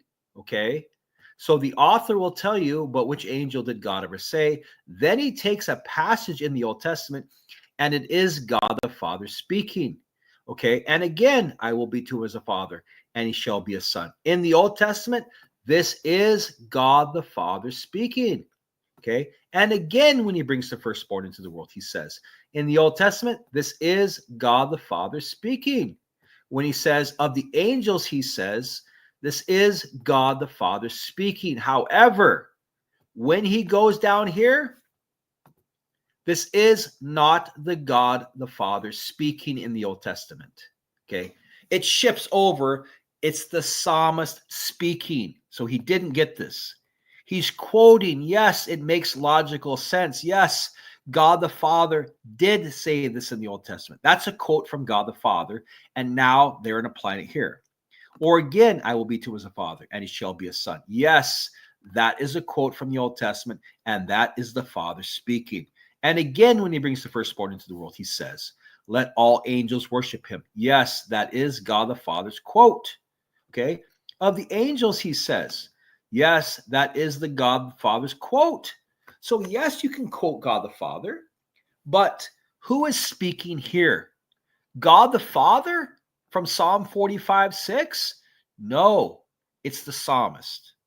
Okay, so you just can't switch it and take all of these passages that, yes, this is the Father speaking. Yes, this is the Father speaking. But here, yes, this is the Father speaking. It's not the Father speaking. Okay. It's the psalmist speaking to King Solomon or Hezekiah. All right. So they want you to believe that God's quoted here, but then when you get down to Hebrews 1:8, God's still speaking. No, it's the psalmist they're quoting. Okay. So yes, somebody is speaking to the Son, but now it's not God the Father who spoke in Psalm 45. It's the psalmist speaking. Okay. God didn't say, my heart overflows with a goodly theme. I address my verses to the King. My tongue is like the pen of the ready scribe. You are the fairest of the sons of men. Grace is poured upon your lips. Therefore, God has blessed you forever. Gird your sword upon your thigh, O mighty one, in your glory and majesty. In your majesty, ride victoriously. No, who is speaking here?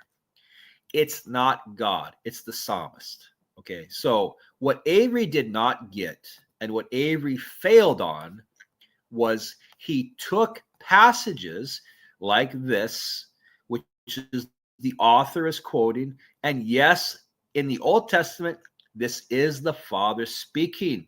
Okay, in the Old Testament, yes, they quote it. This is the Father speaking. And that's why it says, and again, when he brings the firstborn into the world, he says, let all angels worship him. And of the angels, he says is there, that is God the Father speaking. However, he wants you to continue to say, but unto the Son he says, to go back and then quote this.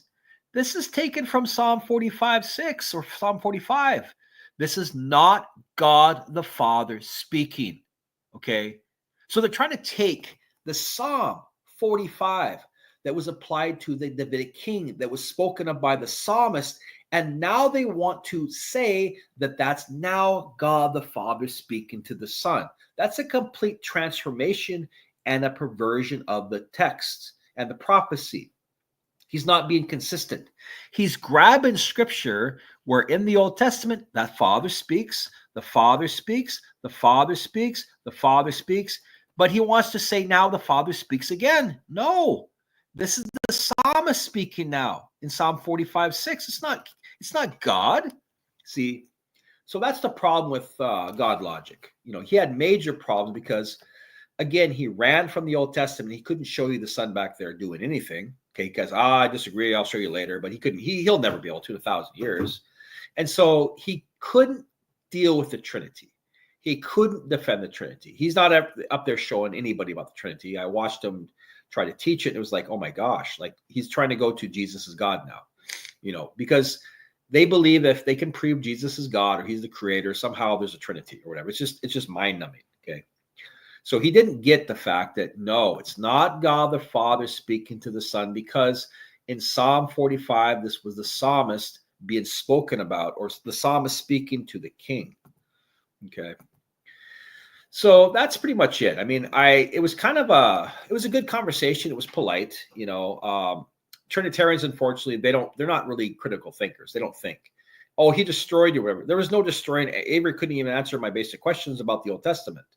And then he tried to desperately go to Hebrews 1:8 to say that God the Father is speaking to the Son. That's not what the Psalm 45 is quoted from. So he's not even being consistent with the Old Testament. He's trying to pick and choose.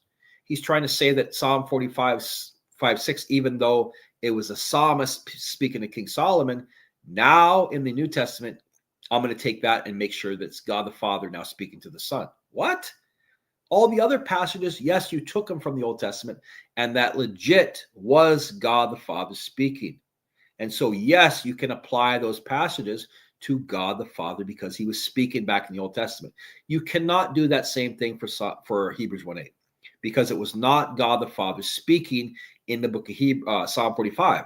It was a psalmist speaking. So if you're going to do the same thing and you're going to take God the Father's speech and you're going to apply it to the Son, you have to keep the same logic flowing. You can't just say now, even though it was the psalmist speaking in Psalm 45:6, now you're going to say that's God the Father speaking to the Son. That's a radical departure of what even happened. Okay?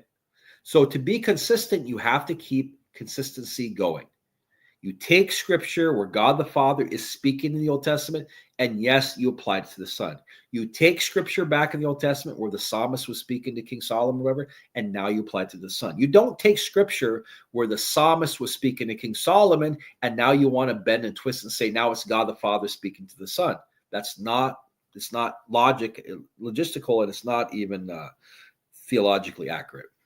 So good conversation, but I really was disappointed because I wanted to do a little bit of debate on the Trinity. We can argue all day long about Jesus being deity and if he's the creator. That's not the Trinity. So it's more wasting the time. And I think they do that intentionally. They don't have the Trinity. They can't teach it.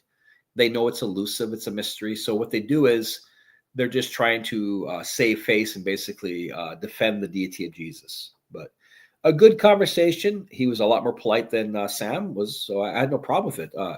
Nobody won the debate. There wasn't really a debate, but I think his desperation was really showing because he's not able to go to the Old Testament to establish the Son. So he goes to Hebrews 1:8, which can be read many different ways. God is thy throne, which is actually the more probably the most correct translation. And then he's trying to assume that Christ is now the creator. That goes against the very Old Testament. So he just didn't really have any argument. And he knew that I wasn't going to get past the Hebrews 1:8 where it's God the Father speaking to the Son. Because then if it was, then he could take me down the deity of Jesus brick road and try to make Jesus Christ out to be the creator. See? So you had to stop him there. Once I stopped him there, I didn't give him any ammo. He could tell he was pretty upset. I didn't give him any ammo to go because he knew he had nothing. There's no he says there. So you're going to argue for something that the Bible doesn't say. It doesn't say he says. Well, you should assume it. No, I shouldn't, because there's a break in the communication process. And now they speak about the angels. And then you're going to quote Hebrews 1:8 when it's a direct quote from Psalm 45:6. And that's not God the Father speaking. So I find it really weird to grab passages in the Old Testament that, yes, it is God the Father speaking, and he applies it to the Son. But then he goes to Hebrews 1:8, and it's not God the Father speaking in the Old Testament. It's the psalmist. And now he wants to insist that now, yeah, I'm going to apply that psalmist statement now. I'm going to transfer it over, and it's also going to be God the Father speaking. See, that's just being really biased with the text. So was he able to defend the Trinity? No. Was he able to prove the deity of Jesus? No. Did he show me where Christ was the creator? No, he didn't. He didn't. Yeah, well, yeah, but that's not what the ancient Israelites taught. See, that's the thing, is that came along later in Christianity. They didn't call the king God in Psalm 45. That's a later invention. In none of the ancient Israelite Jewish writings did they ever call the king God. So that's a later invention. Oh, well, we should call him God. Yeah, I have no problem with calling Jesus God, but he's not called God in this passage. It just didn't, it wasn't around in the ancient Israelite texts. In the Tanakh, they didn't call the king God in this context. It would make no sense at a wedding coronation to say, therefore God, your God has anointed you with the oil of gladness, like he's going to call him God. No, you could see in another passage maybe that the king would be called God, like maybe you judge or whatever. But at a wedding coronation to a foreign princess, he's not going to call you God, your Lord, you God, and your God, and start saying, therefore God, your God has anointed you. I mean, it doesn't work. But if it was, I would have no problem because we know it's not God Almighty. But, the context is very clear. He's not being called God. The psalmist was not calling King Solomon God. It's just basically the throne is divine, right? The throne is divine. So that's pretty much it. It was a good conversation. And yeah, if I have Trinitarian trolls, usually they show up and they have no argument because they're not truth seekers. They're just trying to win an argument. They flock on there. They laugh. They mock. There's not really any brain cells to rub among them. They're just not intellectual. They just go on this channel like a bunch of bees and say things like Jesus is God, Philippians 1, all the fullness. It's just like they're programmed. So when they come over to my channel, they speak in clicks and grunts, kind of like Jesus is God, the Trinity, Philippians, John 1:1. It's kind of like, or you heretic, or you demon. They have no intelligent arguments. I think that maybe the Trinity concoctions, that triunified mind, makes a lot of them just incoherent, right? So I'm expecting to have lots of hate mail from Avery's followers, right? I'm expecting to have lots of hate mail. Oh, he destroyed you, and no, what destroyed me was Avery couldn't go to the Old Testament to show me his theology at all. He couldn't show me the sun back there. You really want me to believe that now Paul, in a couple of verses that are arbitrary, that have footnotes that show a different way, that he's going to tell us now that Christ is the creator back in the Old Testament. Oh, yes. He's going to surprise us now that Christ is the creator right there. I mean, you really have to have a massive level of brainwashing to buy into that junk. Okay. The Old Testament doesn't ever speak about the Son at all, alive, not doing a single thing, let alone the creator. Now you want to go to Colossians and Hebrews and say, Jesus Christ is the creator back in the Old Testament. That requires a certain level of cognitive dissonance that's unparalleled with humanity. Really, Trinitarians take the cake for that. So I got to keep this under 3 hours. God bless you. Good job, Keith. Good to see you, man. Good to see you, Cherubim. Good to see you, none of this church, and everybody else. God bless you. Until next time, peace.